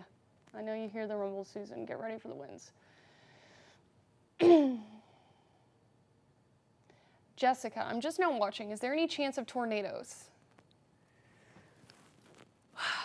You know, the threat can never be zero, can it? No, the threat is not zero, but it is not one of our primary threats, and it is so low that the need to mention it is going to do more harm than good, if that makes sense. So primary threats tonight are going to be damaging wind gusts, possible up to 70 miles per hour. What you're looking at right now is happening. And Lincoln County, Tennessee, and portions of Fayetteville, Bellevue, heads up Hazel Green. Frequent lightning, also an issue as we head throughout the rest of your evening, or a good chunk of your evening anyways. Lightning can cause power outages. You don't need a tree to fall on a power line. You can get it from lightning. And lightning is putting on a fireworks show out there. And heavy rain. I don't think flash flooding originally was one of our threats, but this is moving through pretty quickly. And so, you know, these are going to dump a lot of rain. You might have some ponding on the roadways, but as far as hardcore flash flooding, things of that nature, I'm not seeing any slow movers. Like these are not stagnant storms. Again, that storm that I'm watching right now in Fayetteville that has considerable damage tag from the National Weather Service in Huntsville, it has momentum. Of course, Lisa. That's what I'm here for. Lisa said she appreciates me staying with y'all tonight because it helps decrease the stress. Hey, that's all I'm trying to do. Candace, Jackson County. We haven't really talked about Jackson County much. If we don't talk about y'all, take that as a good thing. Meaning, there's more than likely not much going on. Jackson County, we're watching the line that likely will get to you first. Because again, at this point, this line has conjoined from the cluster of storms coming from our west versus the storms coming from our north. It looks like this line has the same motion now, which is good because it's now less complicated to look at. But I think these storms coming from the north likely going to impact you, going to be the first storms to impact you, other than that isolated activity we were tracking earlier on.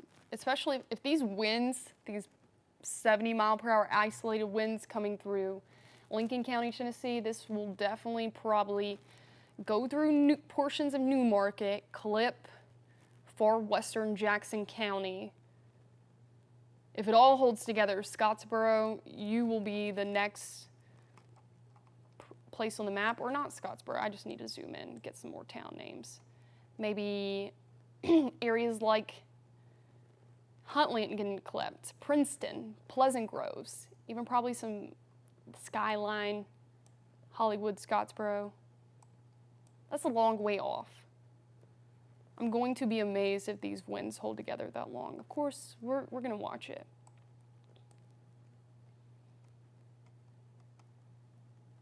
There is a little bit more lower instability out to the east as well.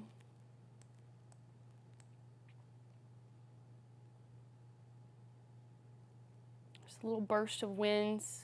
There is no warning on this, but just note. I just watched it move through Cortland. It's now approaching Lawrence County, north side of Trinity. I believe that. I know it's not popping up on the map. I hope I can pronounce it right. Caddo, C-A-D-D-O. I believe that's where that is at. I hope so. If I'm completely wrong, call me out. But it is near, it's just north of Trinity, moving north of Fish Pond, Highway 20. It's about to cross over the river. Probably headed for Tanner next. Little burst of wind.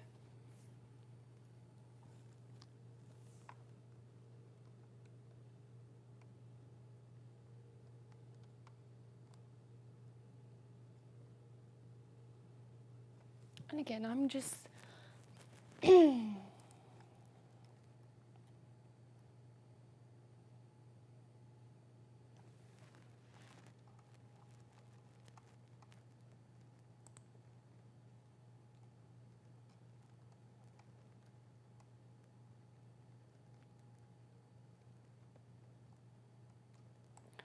Huntsville Metro, heads up, it's about your time.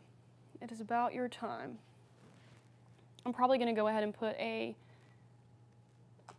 storm track just to give you the specific time of when it will get here.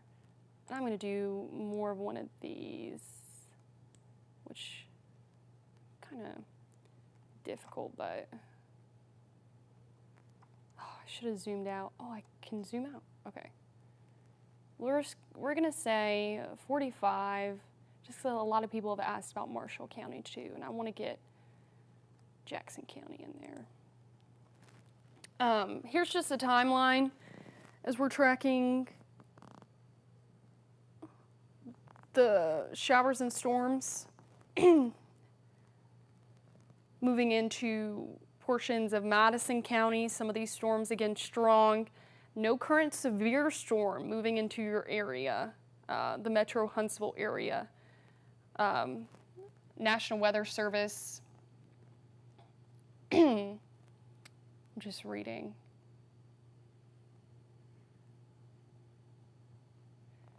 National Weather Service planning on reissuing a severe thunderstorm warning to incorporate northern Madison County. Again, that storm in Lincoln County, Tennessee, just south of Fayetteville.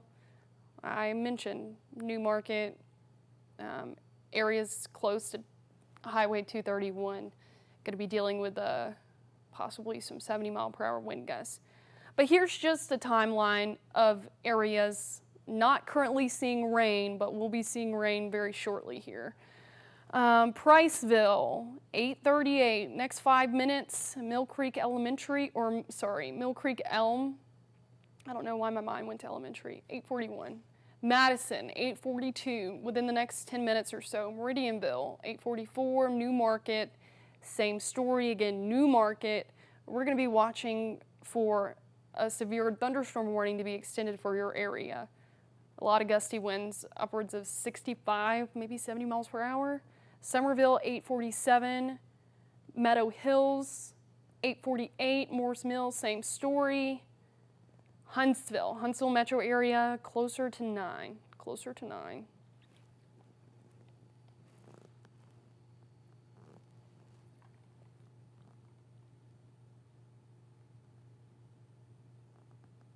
Really windy and heavy rain in Hillsboro. Oh yeah, Mercedes. Mary, it's lightning bad. Instability will do that. A lot of cape. And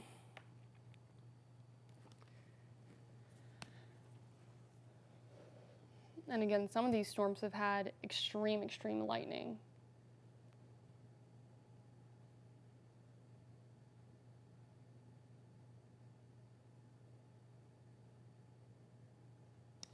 And I have not seen, so the severe thunderstorm warning was able to expire for Franklin County, yeah? Still some gusty winds going on in there.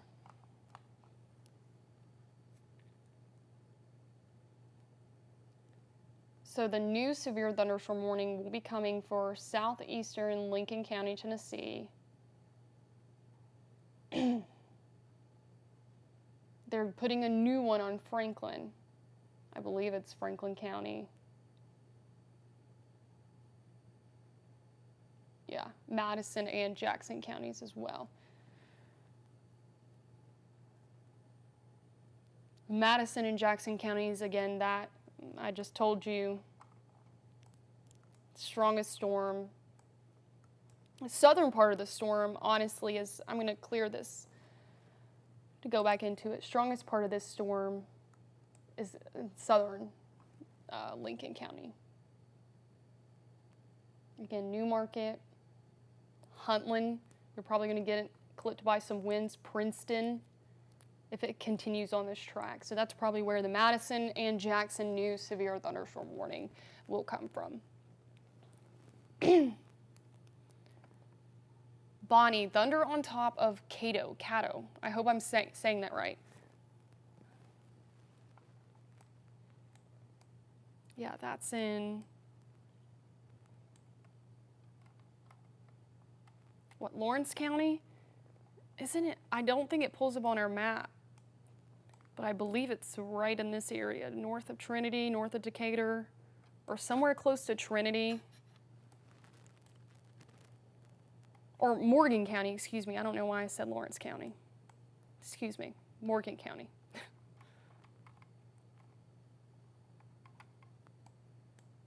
I believe Caddo is in Lawrence County near Moulton. And there we go. We have our new severe thunderstorm warnings. Again, Jackson, Madison County, and then Franklin and Lincoln, Tennessee. So it's Franklin, Tennessee, excuse me. It's not Franklin County, Alabama.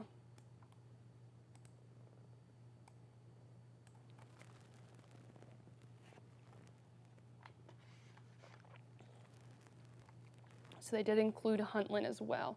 Okay. Strongest storm by far. This evening in our coverage area, probably. Yep. East Cato is in the East Lawrence community. Thank you, Stormy. I knew it was over there in Lawrence County. I don't know why I kept going to Trinity. I know Trinity, Cato. Thank you, Dominique, for the pronunciation, or the pronouncer, should I say.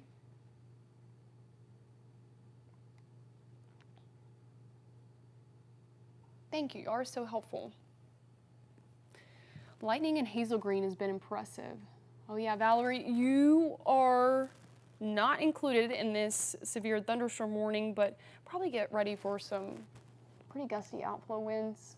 I think the worst of the winds, they didn't include Newmarket either, or Princeton. Let's watch this track real quick.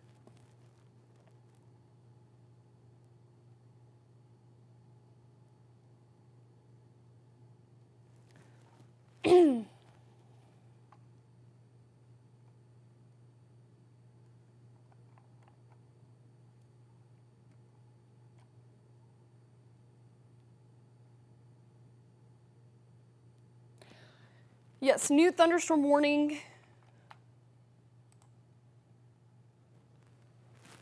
This is going to be for Jackson, Madison counties, and then Franklin, Lincoln County, Tennessee until 9 o'clock. And again, this is from the considerable damage tag. There is no considerable damage tag on these new warnings.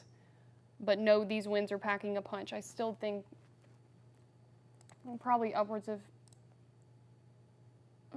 65. Maybe some hail, penny-sized hail with this. This is till 9 o'clock. Huntland, you're included. There's our high top radar. I'm probably going to butcher this name, but I think it's Estelfork. Estelfork, you're included in this as well. In Jackson County, Estelfork. Estelfork.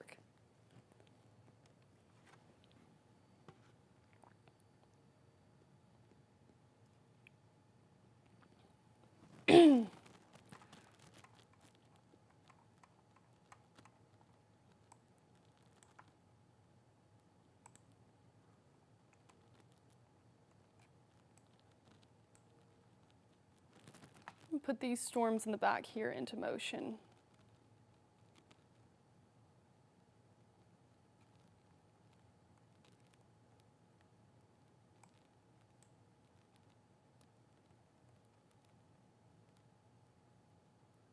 We do have some new development trying to spark up.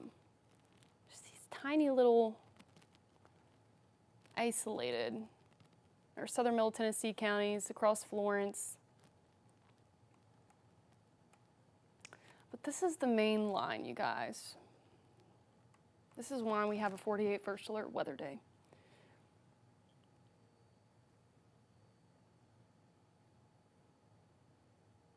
And look how far it's come. We're halfway there.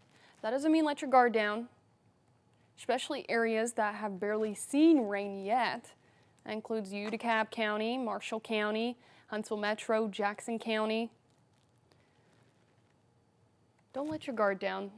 We still have, again, a lot of wind coming out of this Lincoln County storm. This will be tracking toward the northern edge of Madison County, parts of Jackson County as well.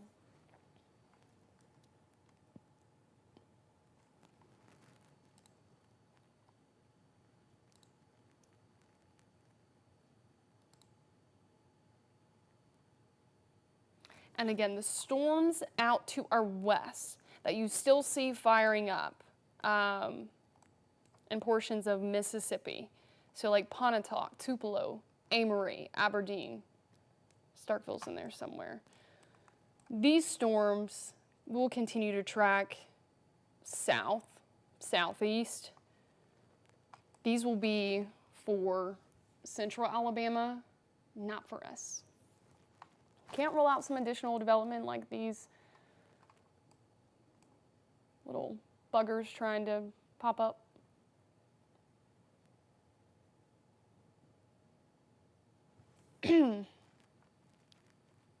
But our main event is happening. Reports of trees down in central Tupelo area.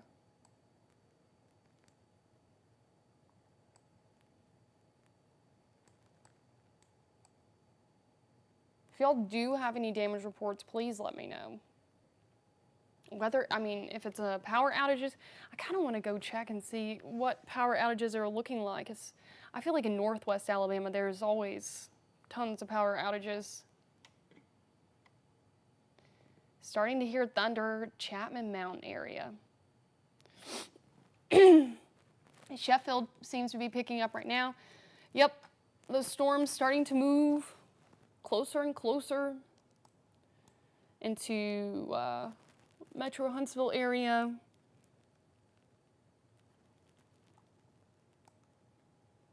There's I-565. Let's see what the winds, if they're still holding together. They are.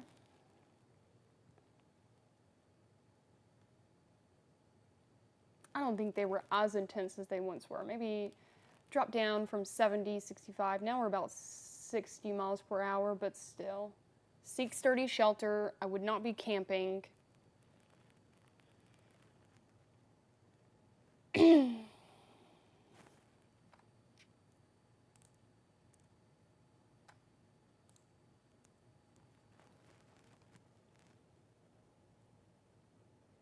Again, this also, our southern middle Tennessee counties, Franklin and Lincoln County. Franklin was added. Lincoln County, you're still included in this severe thunderstorm warning through 9, but it's almost out of Lincoln County completely.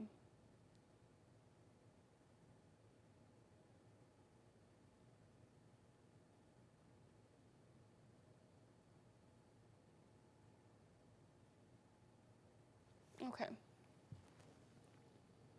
It's raining in Madison. Wind getting bad in Athens. Power out in Flintville, Tennessee. Thank you. Thank you, Lance. Thank you, Lauren. Yes, I will check Athens, Kyle.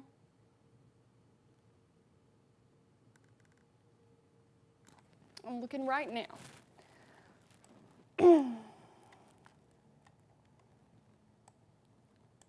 We definitely have some winds there. Athens, Tanner. Close to Highway 72. Not severe criteria. Tongue twister. Not severe. I would not say 60 miles per hour. Probably some 40, 45. Athens, Tanner. Kyle. Can you zoom in on this southern Lincoln County storm? Oh, yes, I will. Sorry about that racket.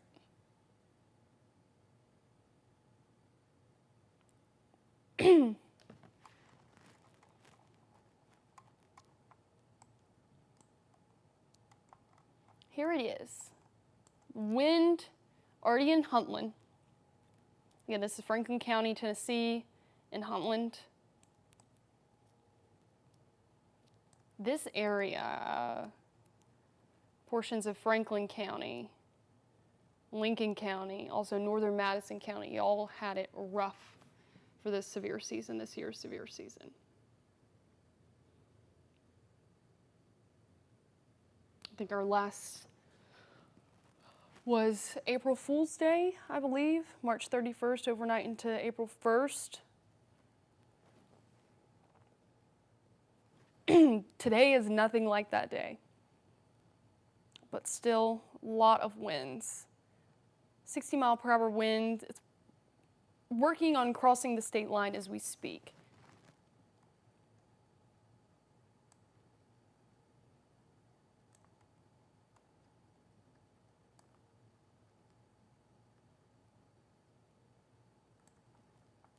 Maybe some penny-sized hail with this storm as well. I'm going to go ahead and just go to our hail tracker a hail swath.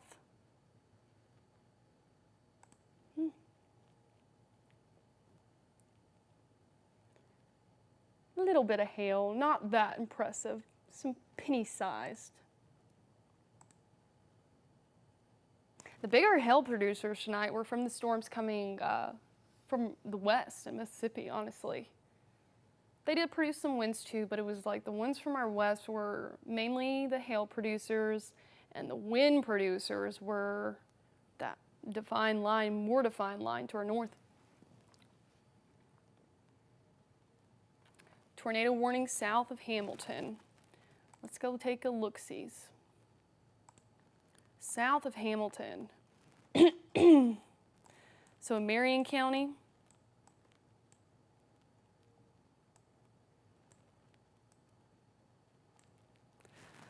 the tornado warning is west of Hamilton, so still in Mississippi. There's a severe thunderstorm warning for Hamilton in Marion County. And I believe, Birmingham, National Weather Service in Birmingham. Let me change radars here. They have a tornado possible tag on that severe thunderstorm warning. Let's see what rotation looks like.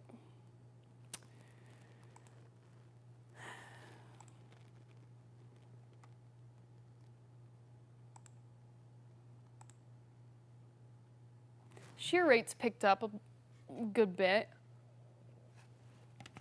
I'm going to go to the debris, the CC. I definitely don't see anything on CC.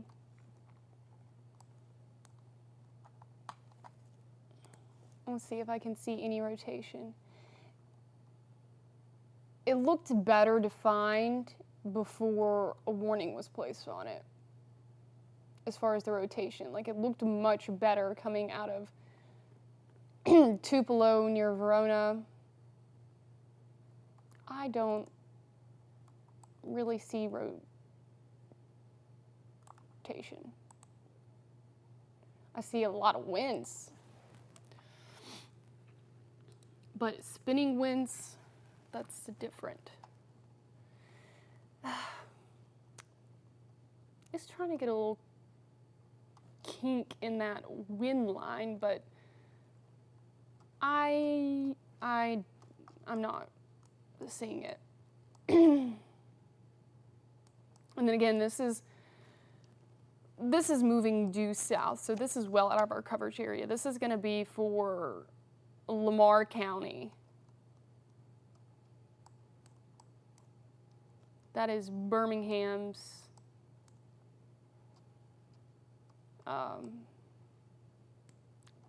stomping grounds, not ours.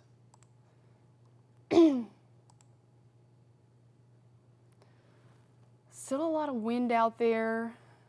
I think the most wind, which again is warned. A lot of wind moving towards Smith Lake. In Grayson, this is northern Winston County.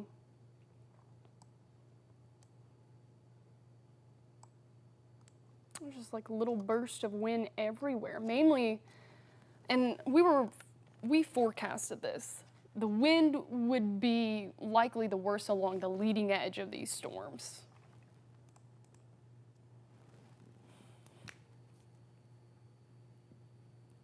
Okay.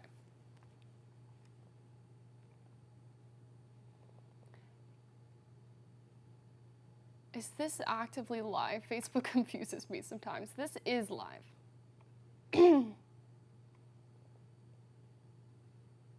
Well, we get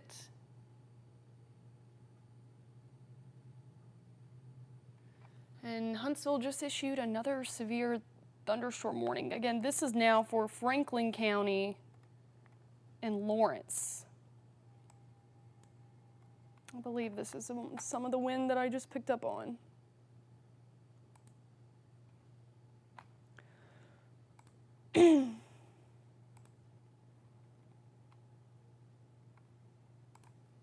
This is going to be until 9:15 this evening. 9:15, 60-mile-per-hour winds possible, nickel-sized hail possible as well. Let's go into the hail. What am I doing? Hail, GWX hail. Yep, Phil Campbell, Grayson, getting in some hail just west of Haleyville. I'm just gonna watch the SWAF. SWAF is sometimes helpful because it shows you the history of the storm. A lot of lightning there too in southern Lawrence County. Kind of right on the border there. The severe thunderstorm warning looks like a little pizza slice. Includes Phil Campbell, in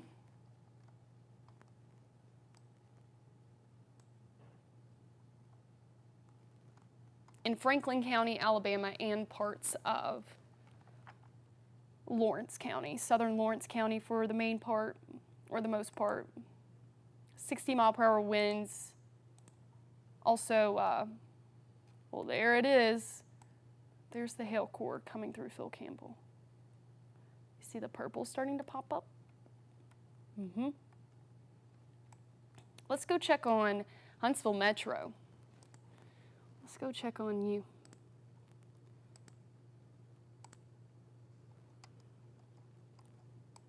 I'm going to stop it.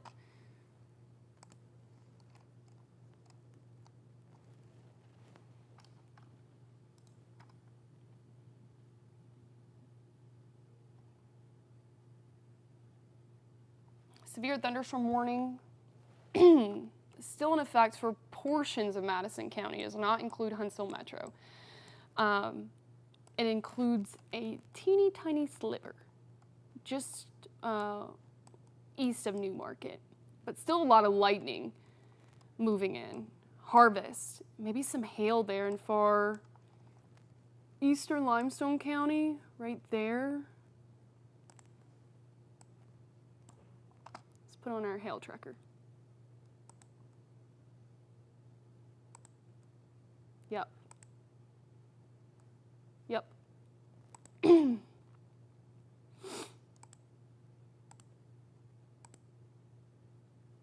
Get back on our high top radar.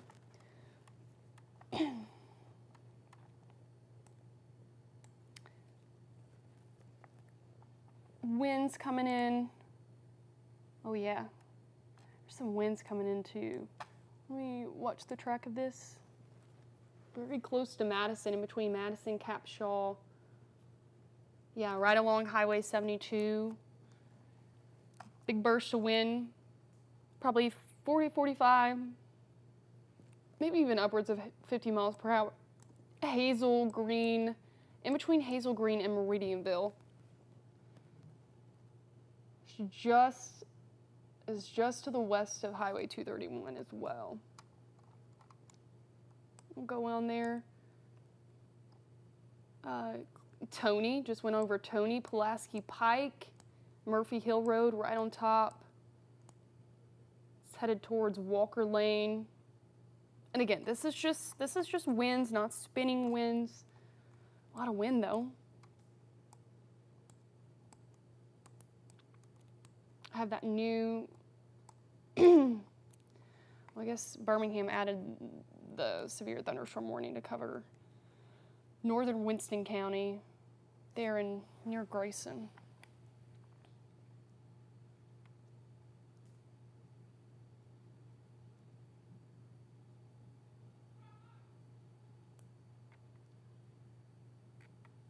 Let's see. Oh, thank you, Cindy. Thank you so much. Thank you as well, Patty. Y'all are being so nice tonight. Are we gonna have a tornado tonight? I do hope so, because I have a new camera that, okay. Who wants to tell them? Someone tell Kedrick about our tornado threat tonight.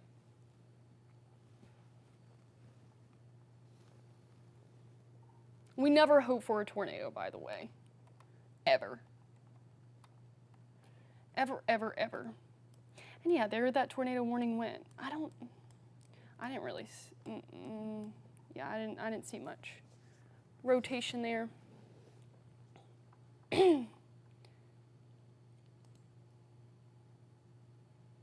What time is it? 9 p.m.?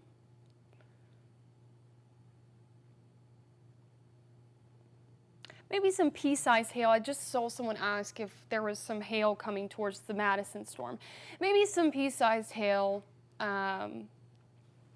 within places in Madison County as a whole. I'm going to go ahead and put on, because that wave of heavy rain is coming our way. Maybe some small hail, but I think the biggest hail threat we've had was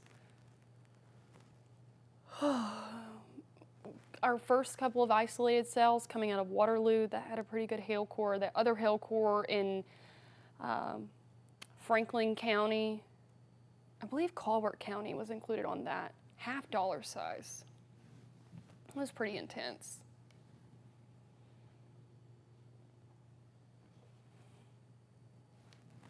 But we're pretty much trucking along. Northwest Alabama, Lauderdale, Colbert County, even parts of Franklin County included. I know you're wanting me to say, are you in the clear? Yeah, are you in the clear? Franklin County, you're not. You have a current severe thunderstorm warning ongoing. I want to watch some of this development happening, additional development behind this main initial line, but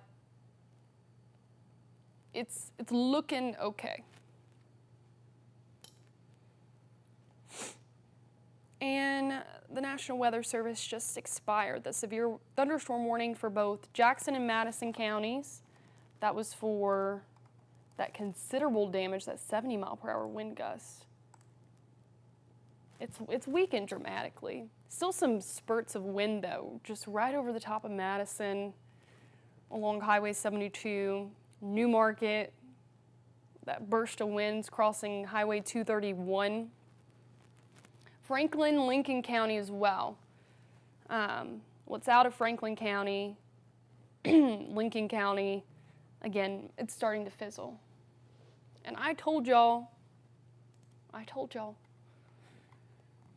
don't doubt, as we get close to 10 p.m., we might not be able to call the all clear, but these storms will continue to, or start, should I say, to fizzle, because we're going to lose a lot of that instability from daytime heating. Sun goes down, storms go down too, for the most part, at least with this setup. Let's see.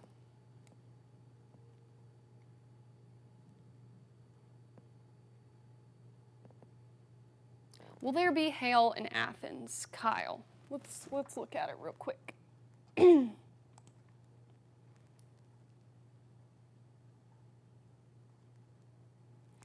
Kyle, I really think the biggest hail threat is past you. I'm going to put a stop on this real quick. Take one look and then get over here to look at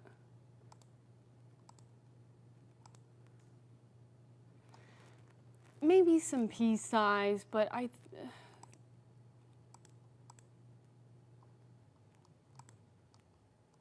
the biggest hail threat has really passed you at this point. I mean,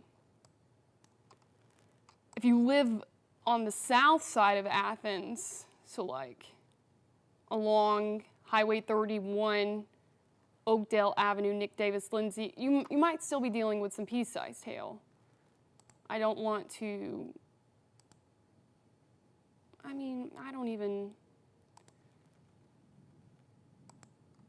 really think the hail threat is past you. That's my final answer. Kyle?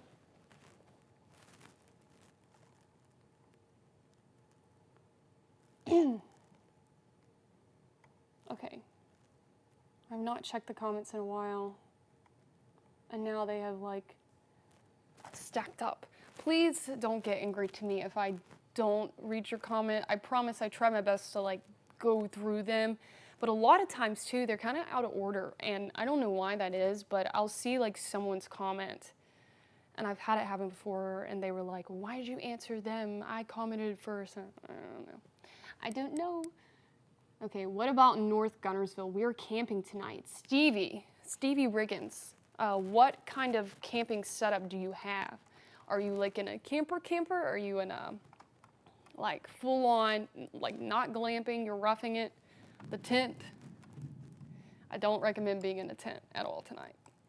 Well, not at all tonight, but currently, and in the near future, I do not recommend being in a tent. Well, let's go back to that storm. This is our currently we only have one severe warned storm at the moment.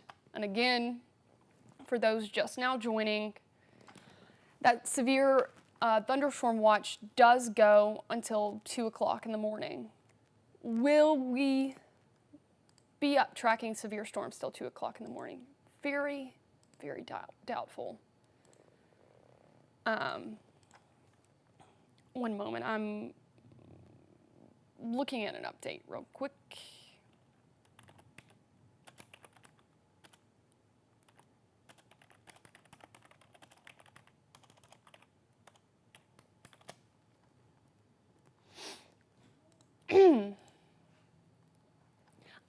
But like I mentioned, it goes until 2 o'clock in the morning. We only have one severe warned storm. Let's get into it. It's, again, for southern Franklin, southern Lawrence County, it's about to be out of southern Franklin County altogether, or the main impactful portion of the storm. Here is a nice little hail core just to the northwest of Haleyville. Oh, hey. Just in about 20 minutes, we're going to do the live hit. 20 minutes, the live hit? Yes. Okay. Like, I think it's... This is the cut-in? Yes. Okay. Okay. Like 20, it's like 29 something, 54, I want to say. Okay. I'll give you a 10-minute warning as well. Okay, thank you, because I probably will forget. Yeah. Thank you. Yep. I'm about to do a cut-in soon. Anyways, like I was saying, the strongest part of the storm now, almost completely in Winston County. So if I had to guess, this will be expiring quite soon. How long? Let me see how long that was actually set for, because it's 9:05.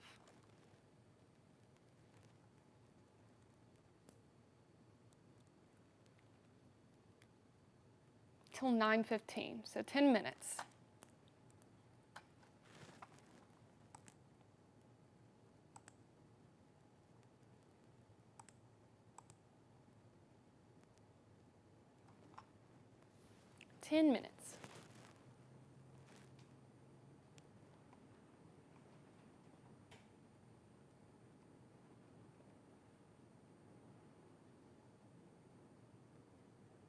Josh Phillips, he said, I'm the worst weather lady. I have no idea. I hope you have a better day, Josh. And I hope you have a good week, too. Is Brad Travis around? No, Josh. It's his weekend. You're stuck with me for the rest of the evening.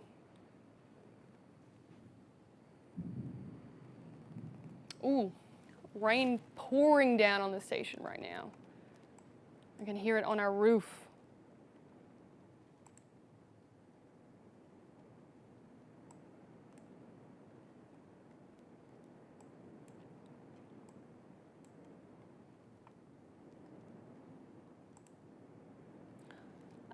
Let's see. Leading edge of this line making into Metro Huntsville right now. A lot of heavy rain. I can hear it on the roof. Let's turn on the lightning. Got a lot of lightning. Also have a lot of lightning here in Jackson County. Some winds as well, some gusty winds near Meridianville, just west of Huntsville there.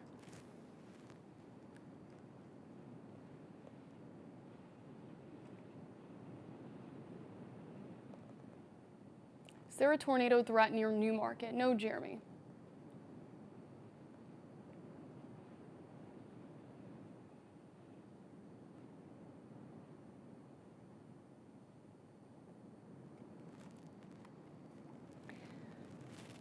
And that severe thunderstorm warning that I just talked about in Franklin and Lawrence County expired. But so much for not knowing what I'm talking about, I guess. Josh. Man, I'm about to show one of our cameras right now. It's crazy. I can see it on our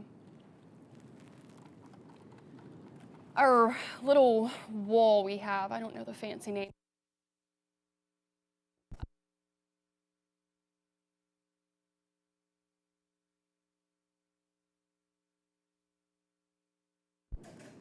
And lights back on, back in business, I think.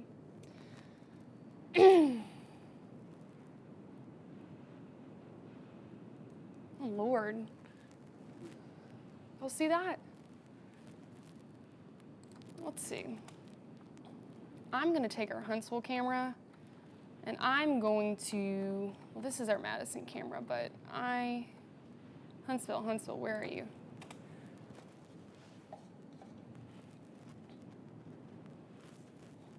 Just a show, a lightning show out there.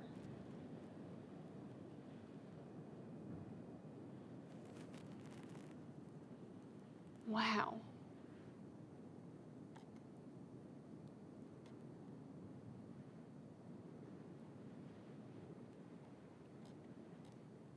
Huge lightning show. This is on our U.S. Space and Rocket Center. Actually, excuse me. Y'all, I'm gonna be honest. I did not go to bed until very late last night, early this morning, prepping for all of this, so if I don't make sense, I apologize. I'm going to turn this camera, I think, though.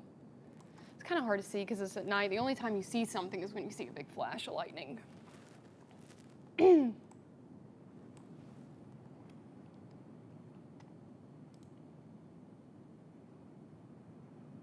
And our high top radar is down again.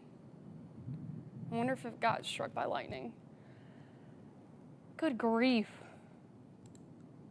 That poor high top radar. I don't know if any of y'all were listening during my early parts of this Facebook Live, but I don't know if anyone noticed, high top was actually down earlier today too, and this was before this all even started. This was around noon. And I was like, oh my gosh, it's already gonna be a long day, and you're telling me we don't have the high top radar? I need my radar sites. This storm currently beating down on portions of the Metro Huntsville area. A lot of wind coming in. We do not have high top, so I'm going to switch it. I think Birmingham will show up decent. If not Birmingham, then does Columbus show up better?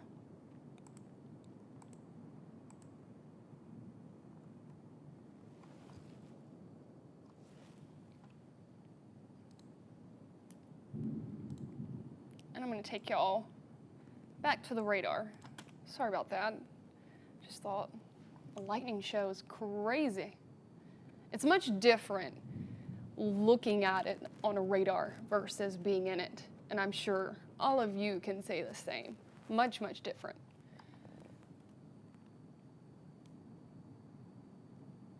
And I'm just trying to get through the comments. Power out North Huntsville Meridian Street. Thank you, Chelsea.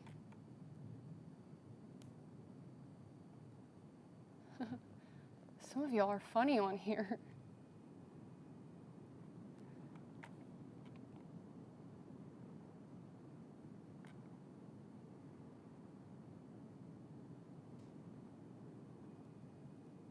Martha, it is frustrating when high top doesn't work. It's frustrating right now. The main action's moving through Huntsville. It's very hard to, again, the next closest radar site, I can either use Beeham, which is all the way down here, or Columbus, which is all the way down here. Neither are close.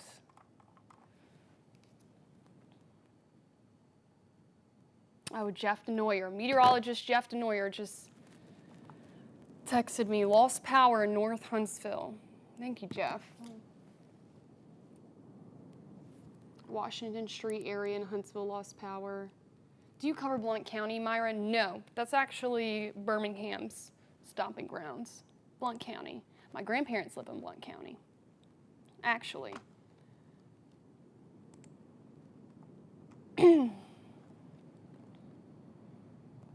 Worst of the storm coming through downtown metro area of Huntsville, Madison. You're about to get a break from the rain here. And again, I just want to keep an eye on some of these. Okay.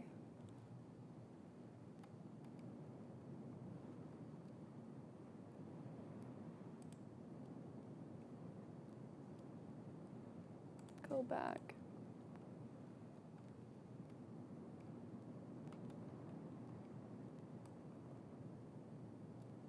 What did I just do here? Did I just take away my state lines?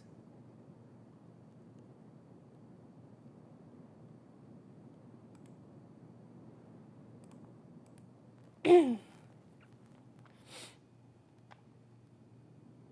don't even know how that just happened. Oh no, momento. I think I just took off my state lines. There we go. Map borders are back. Some isolated development. I told y'all I wanted to watch this. Still popping up in northwest Alabama. Nothing concerning. Heavy downpour, some lightning moving through the western side of Lawrence County near Cortland. I told y'all I wanted to watch this. Of course, this is the main action happening right now, but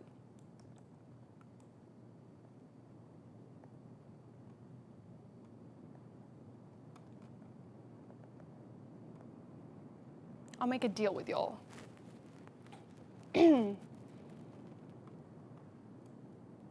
Actually, I'm not going to make a deal. But I will likely start clearing counties after the 10 o'clock newscast, which we will be doing any moment now. And I do have to do that cut-in soon. So heads up if we don't have audio for a reason, or if I'm not sitting here talking to you and you hear me talking in the distance, that's essentially because I'm at the green screen doing a cut-in.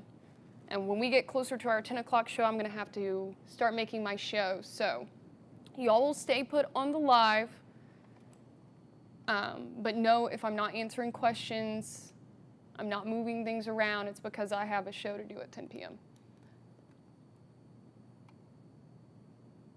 Meridian and 72 power outage. Well, thank you, Myra.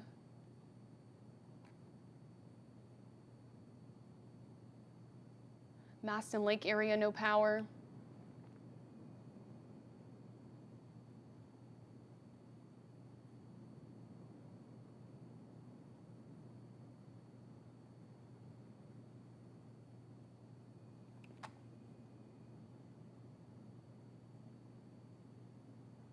Strong storm moving into Coleman right now.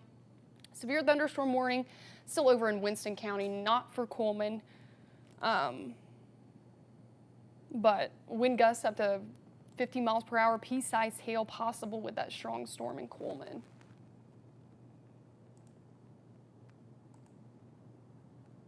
Oh yeah, there's the wind.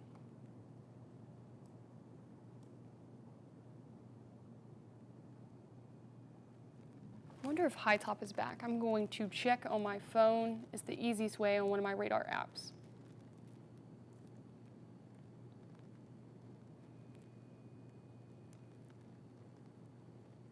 Again, strong storm moving into Coleman.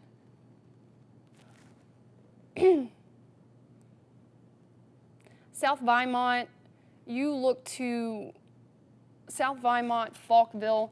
Falkville, you look like you're getting some winds right now, some lightning, but the worst winds are right near Addison, moving out of Winston County and riding right along.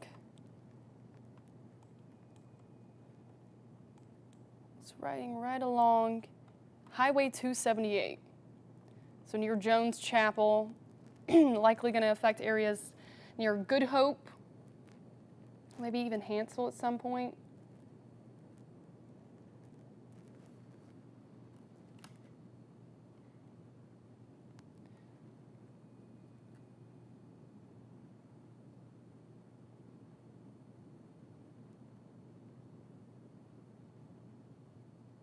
Nasty storm in Rogersville from Josh. A little bit of hail. We need to be warned of this. Josh, we've been warning you all day. We're going to have hail. We're going to have winds. We're going to have even some considerable winds. Lincoln County, they saw some 70-mile-per-hour wind gusts. Power out in 5 Points. I know a bunch of good people who lives in 5 Points. I live in downtown, and I'm praying my power is not out when I get home this evening.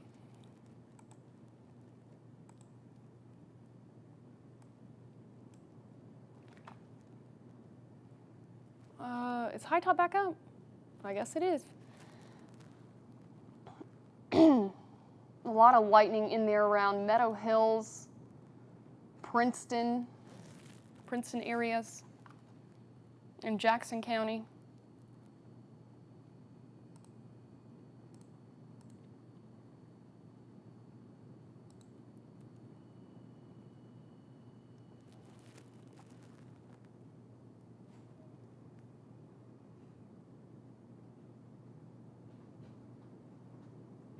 Usually more favorable generally south of Rubis.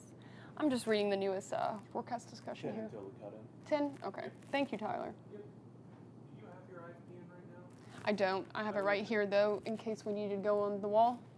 Yeah, just like we'll count you down through the IFB. Okay.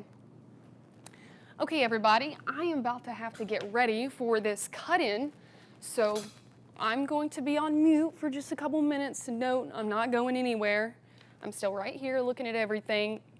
You can tune in for our cut-in, I believe, which will be airing live.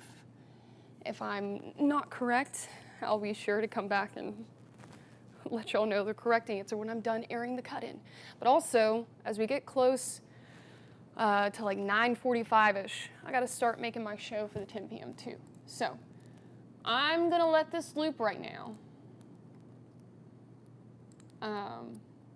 And again, I'm going to get ready for this cut-in. If you don't hear me and you see new people joining and they're panicking in the comments, just please help relay to them, hey, she's still here. I would never forsake y'all. Okay? Okay.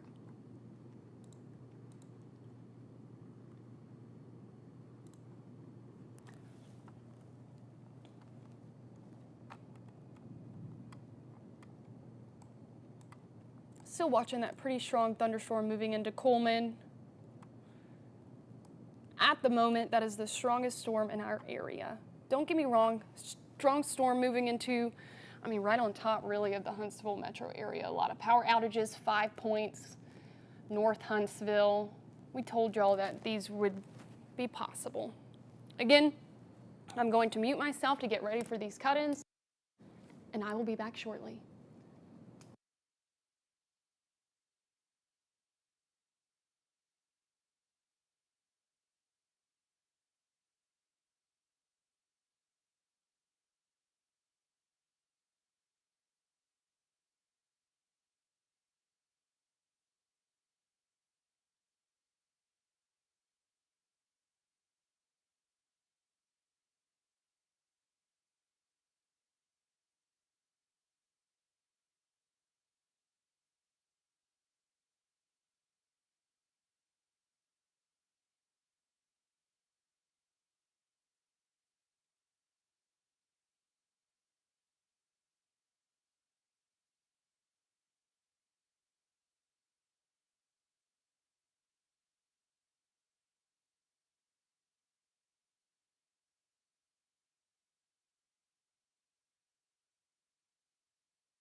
I'm back, everybody. I'm just getting ready for these cut-ins. Again, checking some of these comments. Storm's only one wave, right? Yes, Abby. Once this line is through, can't rule out some isolated development. You see that happening out in northwest Alabama and portions of Lawrence County. Maybe some light rain behind all of this. I do. Okay. I do have IFB in. Did you hear the 3-minute thing then? Do it 3 minute? Yeah. Less than 3 minutes now. He said 30-second. Clark. Until 3 minutes until. Oh, 3 minutes. I was about to say, I was like, whoa. Okay. Just talking to our TMP operators and directors about this cut-in. But like I was saying, light rain is going to be behind this line. Franklin County, Florence, you're seeing this, but again, I will start clearing some counties, likely after the 10 o'clock show. We're gonna keep this live going through the 10 o'clock show. I already told y'all that, I promised y'all. Still a lot of lightning for portions of Madison County into Jackson County. I mean, DeKalb County, you have barely seen any action today. It's coming. Still tracking that strong storm too towards Coleman. No severe thunderstorm warning on this, and I do not think National Weather Service will pull a severe thunderstorm warning on this. We're getting reports lots of standing water on Governor's Drive. This is going to be between Doug Hill Road and mile marker 328 at the bottom of the mountain. That's where it's the worst. So avoid that area. A lot of ponding on the roadways. Okay. We're not expecting a widespread flash flooding threat because this line has been moving so quickly. But again, it's possible, especially when these storms dump a ton of rain over an area in a short period of time. We haven't seen rain in quite some time. I do have about 1 minute until this cut-in starts, so you'll likely hear me doing the cut-in, and then I will come back, be with y'all through the 10 p.m. show.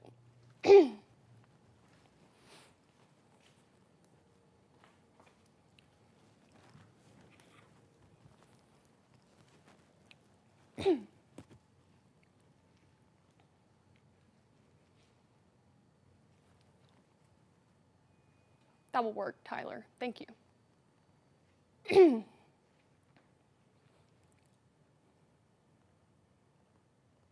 We're still tracking that main line of showers and storms as it continues to push eastward.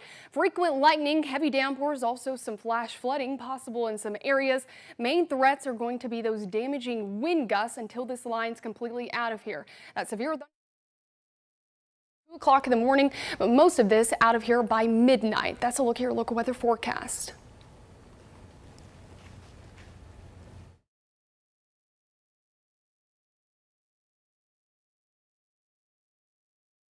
It's done, everybody. TV magic.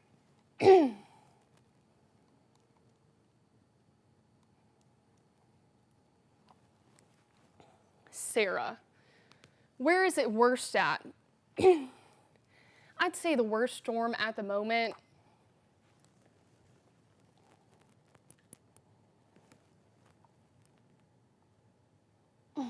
there's really not a quote-unquote bad, I mean, if you want to rank the storms, a lot of people are seeing the same things at this moment, from really back to Coleman through Huntsville, New Market, High Top, in portions of Jackson County. We don't have any severe thunderstorm warnings at the moment. Everything is under severe criteria. Maybe some winds in excess of 45, even 50 miles per hour, a lot of rain. Some hail probably still left out there. Let's go ahead and check our hail tracker. Hail popping up near New Market and far western Jackson County. I'm going to go and take off the hail swath because, yeah, a lot of hail popping up in Jackson County at the moment. Not seeing much hail in Coleman right now. Some tiny hail in southern Madison County. Towards Owens Crossroads. I know some people who live there. Owens Crossroads, maybe some dime-sized, penny-sized hail. Princeton, Pleasant Grove, Skyline, Stevenson, towards Bridgeport. That's where, I guess if you want to say where's the worst happening, probably in Jackson County.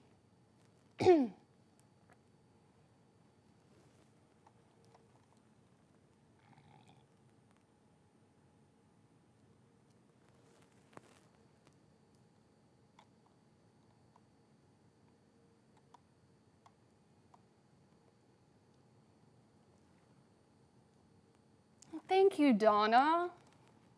Thank you, Donna. That means so much to me. And no, I like to keep these comments clean cut. We don't tolerate nastiness here. That's a good way to get blocked from the WAFF 48 weather page. Just for future reference. Some of your comments are making me laugh, though.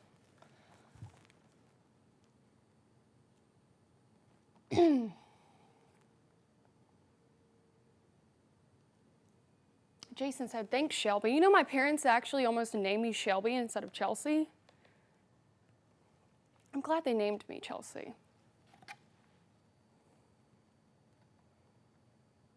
Well, thank you, Shelby.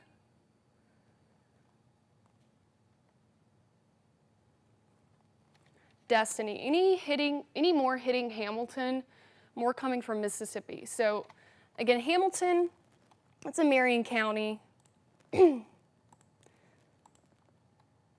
Not necessarily in our coverage area, but I'll take a look for you.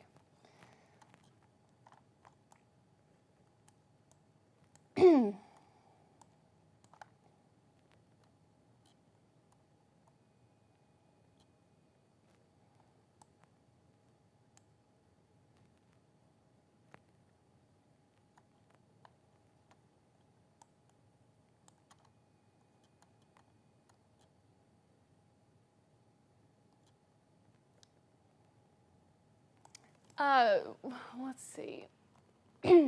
Destiny, I would keep an eye out. I'm currently tracking some of these storms coming out of Oxford, northern Mississippi. It looks like the one just east of Oxford, going to track to the south of Hamilton. A lot of the development's starting to fade out here, but I would just keep an eye out.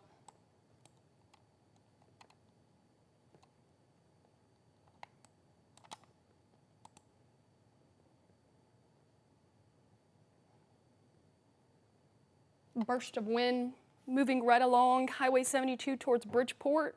Some burst of winds towards Coleman.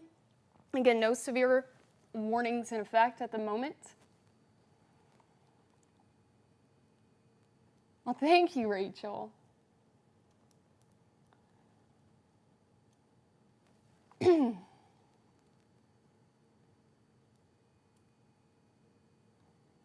Oh, Latoya, see, you are being so nice. Thank you.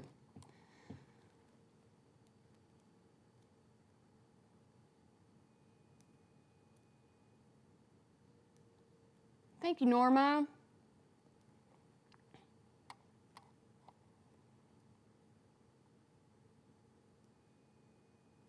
Haley Hunter, you're doing great, thank you. Is South Huntsville all right? Towards Owens Crossroads, I just mentioned that near Gurley, that area, heavy rain, some winds, also some hail. tiny hail. Well, hail picked up a bit towards Jackson County, but near Owens Crossroads, southern Madison County, south. I think South Huntsville looks. South Huntsville's about. It's about out of here for you. Still dealing with some rain in the metro area, but it's light rain. It's definitely gotten a lot better than it was.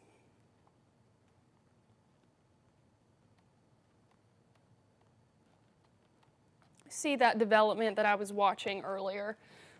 Some isolated heavy downpours, some lightning, and then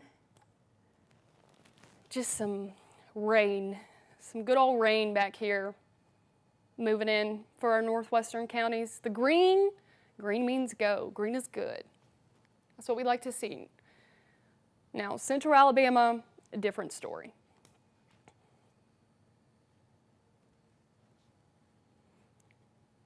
Just think, they're going to be dealing with it much later than we are. We did not get the good end of the stick by any means, but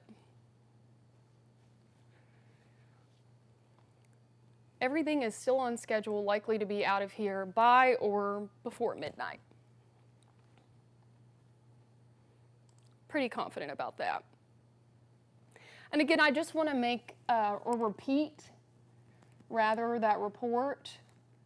Lots of standing water on Governor's Drive. This is in between Doug Hill Road and mile marker 328 at the bottom of the mountain. That's where it's the worst. Please avoid this area.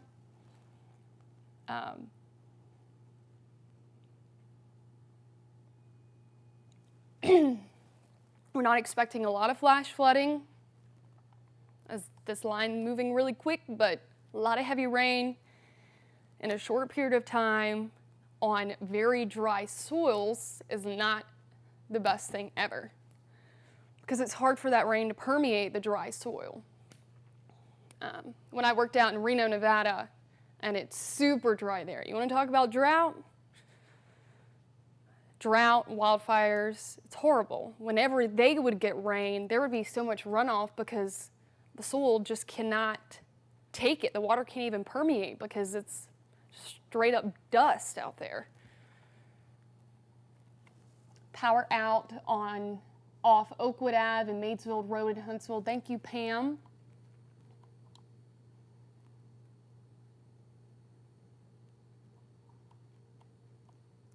Crazy lightning show.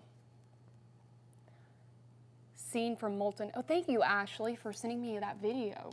I have not gotten the chance to look, but videos, my favorite. Don't get me wrong, I like the pictures too, but videos really tell the story. Audrey, how long do you think this storm will last in Jackson County? Which storm exactly? You mean like the cluster? Because we got multiple storms in Jackson County, all the way from really the east side to the west side. I feel like that's a song. East side to the west side.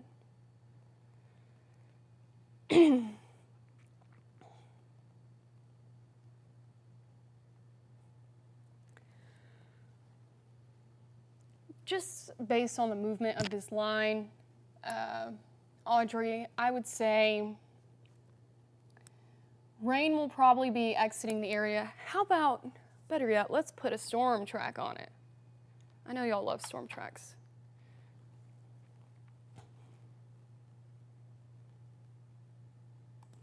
And we'll do maybe 45, even 50. And this is mainly moving east, southeast.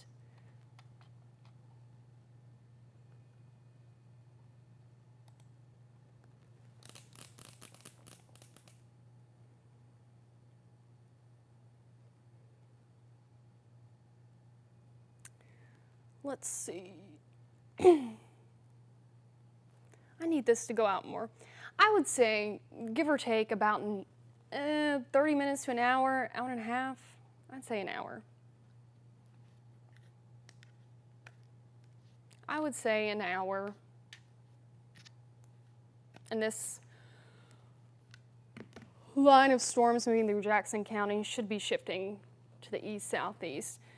You got to think it's moving east-southeast, so like northern Jackson County might be completely dry, in southern Jackson County, southeastern Jackson County, still dealing with that rain until it completely exits. And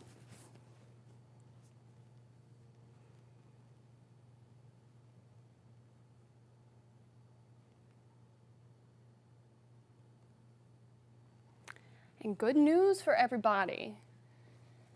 National Weather Service in Huntsville are already in the process of clearing northwestern Alabama counties from the watch. I told y'all to have faith in me. I told you this watch wouldn't last till 2 a.m.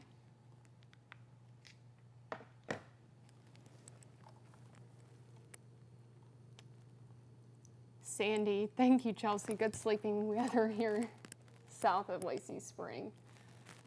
Of course, I try my best. Trina, I believe that's how you pronounce it. Correct me if I'm wrong. After this line going through, is there more later tonight or early morning for Decatur? No, this is it. This is it. Maybe a few isolated showers, maybe an isolated storm into the early morning hours, you know, just hanging around out there for your Monday. But as far as strong to severe threat, again, I expect that to end by midnight or even before.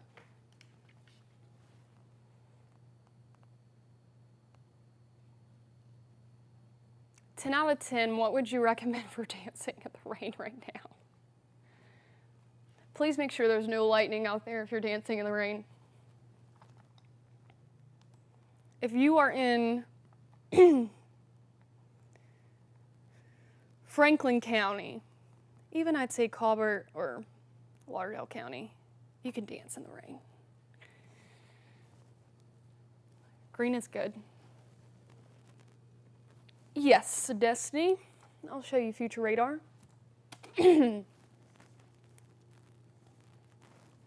So, note, there's going to be some caveats with the future radar because, you know, a model run, I mean, just, this is where it says we should be at 9:30, right? This is where we currently are. It's not too far off, and again, it's done a pretty decent job, but it is not picking up at all on the stratiform rain coming into our northwestern counties, which again is not severe, but take this model run or future radar with a grain of salt. As expected, the strong to severe threat is continuing to wind down as we get close to the 10 o'clock newscast. I thought this would happen. Boom, here we are. That's not to say we still couldn't see some isolated damaging wind gusts, some frequent lightning, even some small hail, heavy downpours throughout the next hour, hour and a half, right?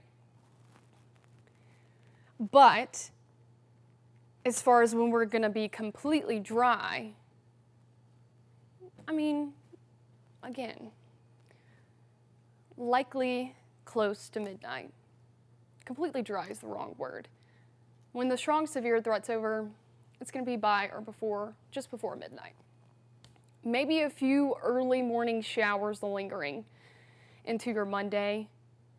Your commute, though, likely no issues for your commute.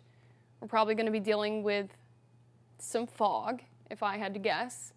Morning meteorologist Eric Burke, though, he's back in action. He will be here bright and early, help you through that commute. And your Monday, it's really going to shape up to be a pleasant day because we're going to have that dry, that cooler air filter in behind the front. We'll see clouds gradually clear throughout the day tomorrow. Temperatures well below average, upper 70s, low 80s. You remember the comfortable feel we had before we started the weekend on Friday? Even Saturday morning was nice. It's going to be like that tomorrow. Very pleasant day. Rain, though, probably going to return as quickly as Tuesday. Looks pretty rainy through midweek at least. Maybe some strong storms. I don't see a severe threat. And it's going to be cooler too as a result of added cloud cover and rain. So we're talking highs throughout the week, likely only in the upper 70s, low 80s. Today, we were near 90, right? We had a lot of more instability, heat to work with. Without all of that, you really don't have a severe threat. So I think the main trend as we head into your week, tomorrow's gorgeous. Part of the week going to be wetter, going to be cooler. And then the biggest story as we head into Father's Day weekend, we look to be drier. And we also, this is probably going to be the start of our first heat wave. 90s back in full force. Oh yeah, I hope your dads like it super hot and humid.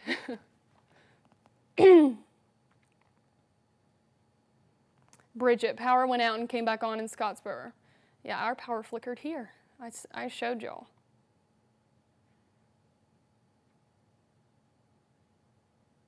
Destiny, so where does all that in Mississippi go within the next hour or so?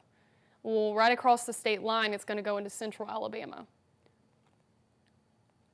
So places like Lamar County, Fayette, all of this is tracking east-southeast. All right, you can't see what I'm doing here. All of this is tracking east-southeast. So all the activity you see, and I'll change the radar so it looks nicer. All of the activity you see towards Tupelo, Amory, Aberdeen, near Starkville, West Point, Mississippi State, Hale State, one of my alma maters. A lot of meteorologists there, but they're already prepping for that severe thunderstorm warning. But yes, Destiny, storms tracking out of Mississippi will be making their way into the central Alabama area. So again, Lamar County, Fayette County, probably tracking towards Tuscaloosa at some point overnight.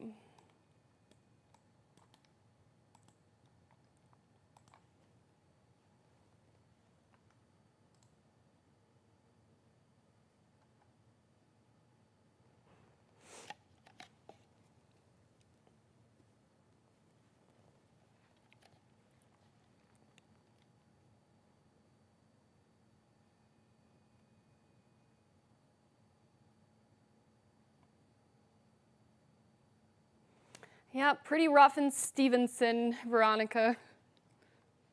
You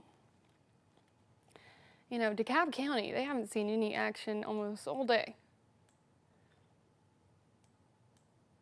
Jackson County seeing pretty much the worst of it right now, other than Coleman County. Pretty strong storm moving through there. The southern edge of Madison County near New Hope, still dealing with some heavy rain, gusty winds, a lot of lightning, also possibly some small pea-sized hail. But we're losing that large hail threat. I told y'all these storms would lose a lot of intensity late tonight.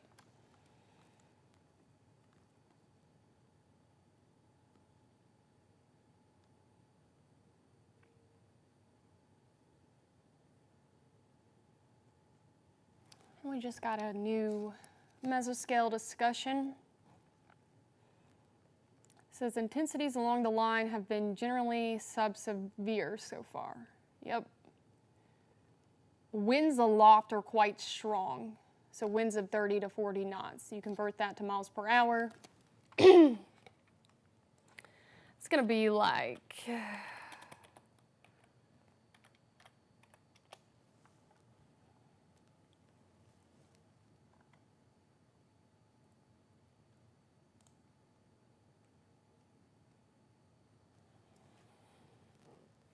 It'd be like 40, close to 50 miles per hour.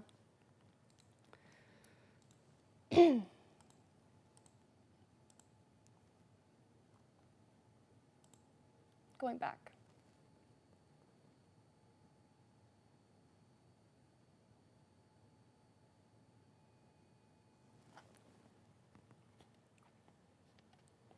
The thing about winds aloft, though, is, so the winds aloft quite strong at the moment.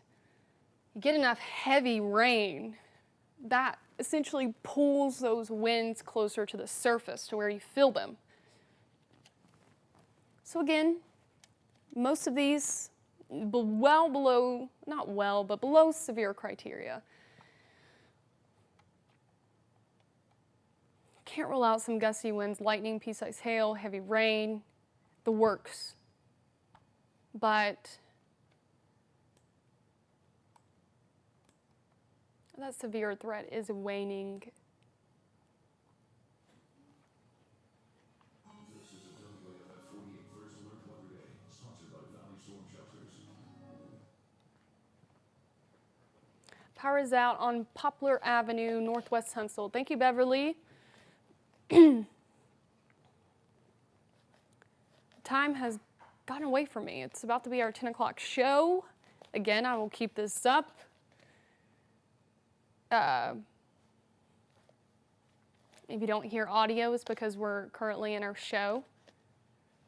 So just keep them. I will be back on here after 10 o'clock to give an update on the current situation. And hopefully we can start clearing some people, if that sounds good with y'all.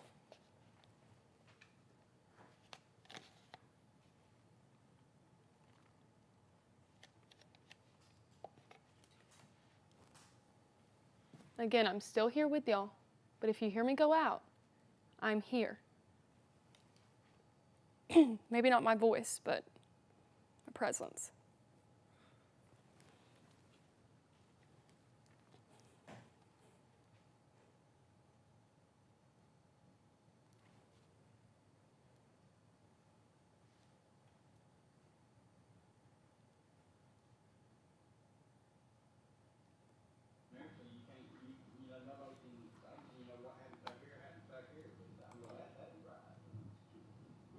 Somebody could do about it, or some way to, I mean, treat you like animals. I mean, no, I understand, you know, you do wrong for your time, I mean, that's, you know, part of it, but it's like, you know, the way they treat, I mean, shit, it's not right at all. It's not fair, it's not civil. They treat you, I told you that you hated.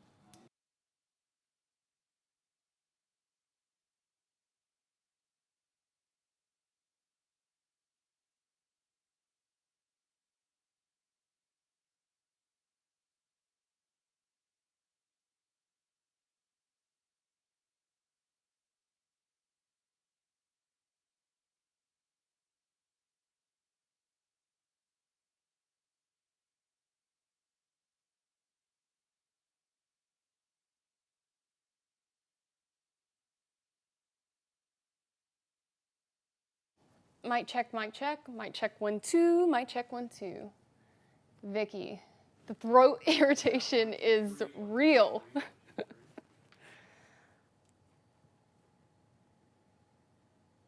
It's a good thing I like to talk.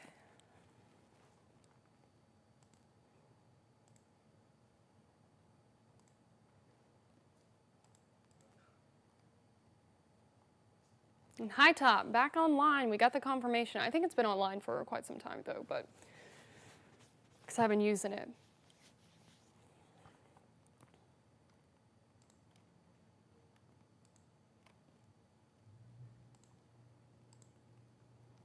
Okay.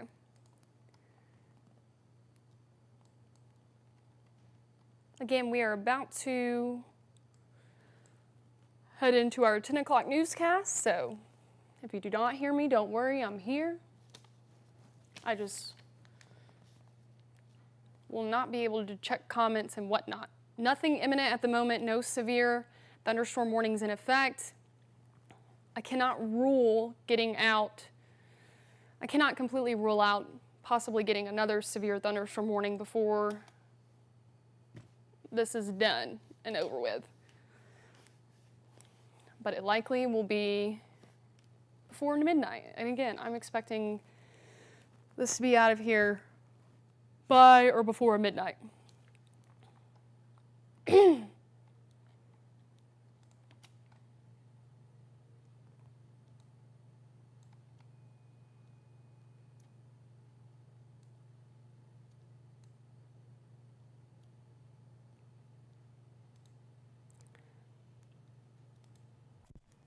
Oh, not another power flicker.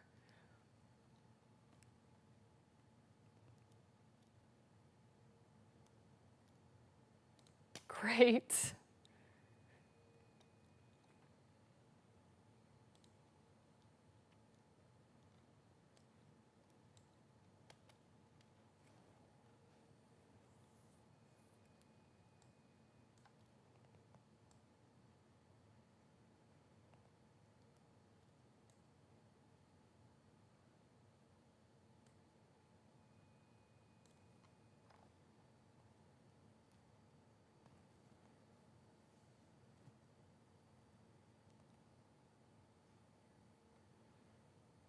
Make me feel them.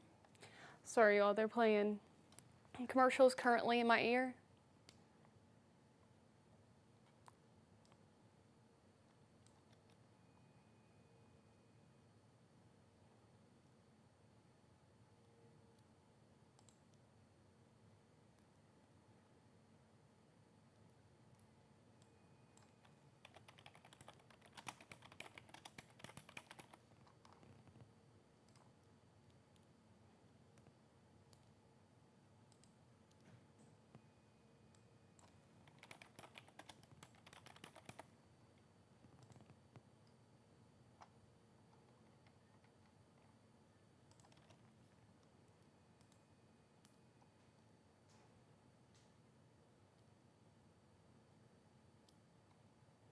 Mm-hmm.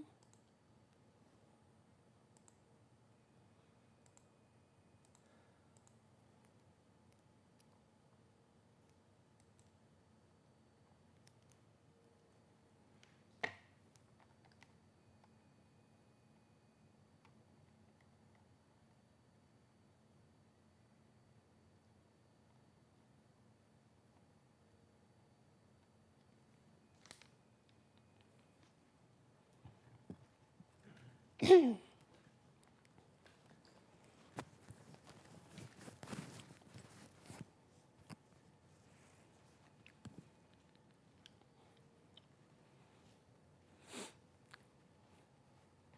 is the WAFF 48 First Alert Weather Day, sponsored by Valley Storm Shelters. Well, good Sunday evening, everyone. Been a long night for a lot of people. Still tracking that line of showers and storms as it continues to move to the east.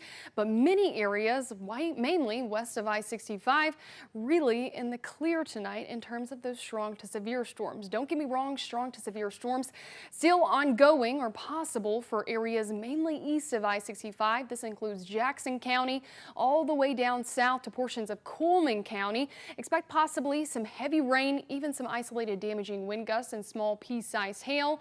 But these things will start to wane as we get closer to that midnight hour. And look what's behind it. We are tracking a few showers and storms, but most of these will remain severe possibly and head towards central Alabama. So they likely will not affect us here in North Alabama. Still under that severe thunderstorm watch until 2 o'clock in the morning tomorrow. Everyone is covered in this, but likely National Weather Service in Huntsville will start trimming areas mainly to the west back. Here are those possible storm threats through midnight, but again, these threats likely isolated. We'll break down your next work week coming up. And we've been in touch with emergency management offices across North Alabama tonight. So far, it's good news. No reports of any significant damage from these storms, but there are significant power outages. We're going to start with what we're seeing in southern Middle Tennessee, where there are about 3,000 outages in Lincoln County and a few dozen in Giles and Franklin counties. But less than an hour ago, we started seeing outages in Madison County, impacting more than 5,000 customers plus traffic lights, especially in Huntsville city limits. Crews are working to get these repaired as soon as possible. if severe weather hits your area, we want to know about it. Once the storm passes and it's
Huntsville High School last week as the school board held in-depth interviews with 3 final candidates.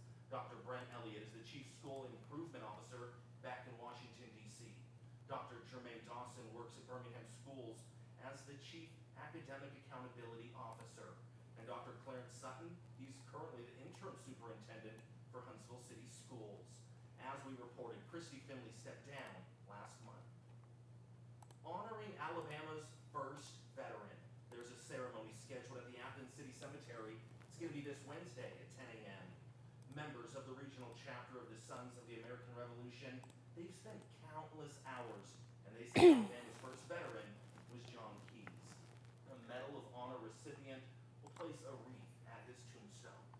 Keyes was with the first 10 companies that formed the Continental Army, and they served under George Washington. Another candidate is jumping in the presidential race for 2024. This one, not a surprise. President Joe Biden is kicking off his re-election campaign rally. It's going to be Saturday in Philadelphia.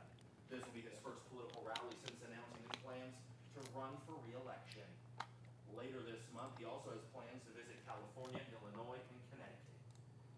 Former President Donald Trump had 2 re-election rallies this weekend. He's also planning to speak tomorrow at an event in Miami.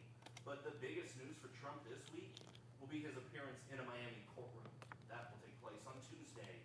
The former president will be arraigned on a 37-count federal indictment. Prosecutors say he illegally took documents from the White House and refused to return them after multiple requests. Trump is claiming the indictment is simply a political witch hunt designed to hurt his chances to win re-election.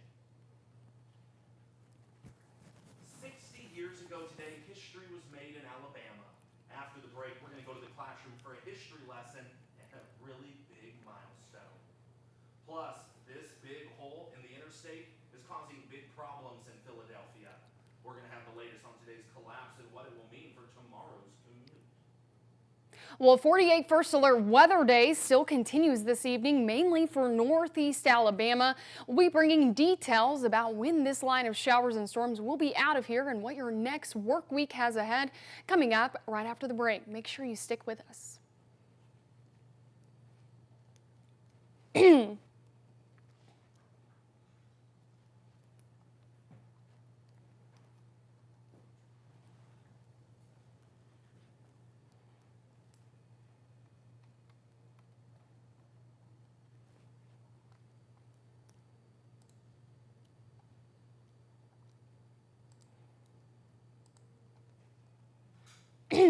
Joe, how did all your stuff go?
He was found unresponsive in his prison cell yesterday morning. Now, according to multiple sources inside the North Carolina prison, the convicted terrorist took his own life. Kaczynski was 81 years old and had been in poor health for the past few years. The city of Philadelphia is preparing for the worst traffic nightmare in recent memory when rush hour begins tomorrow morning in just a couple of hours. Take a look at this. An elevated section of I-95 collapsed after an early morning fire. Officials say a fuel tanker was traveling under that overpass when it then burst into flames. The heat appears to have weakened the overpass, causing a huge section to buckle. This stretch of the interstate is near the airport. I-95 is also a busy corridor with traffic from New York all the way to Miami. I plan to issue a disaster declaration, allowing the Commonwealth to immediately draw down federal funds and move quickly to repair and reconstruct this roadway. Secretary Buttigieg has assured me that there will be absolutely no delay in getting federal funds deployed to quickly help us rebuild this critical artery. As of right now, police do not believe anyone was injured or killed in the fire or the crash, but they are not certain. And take a look at this video. It was shot by a driver on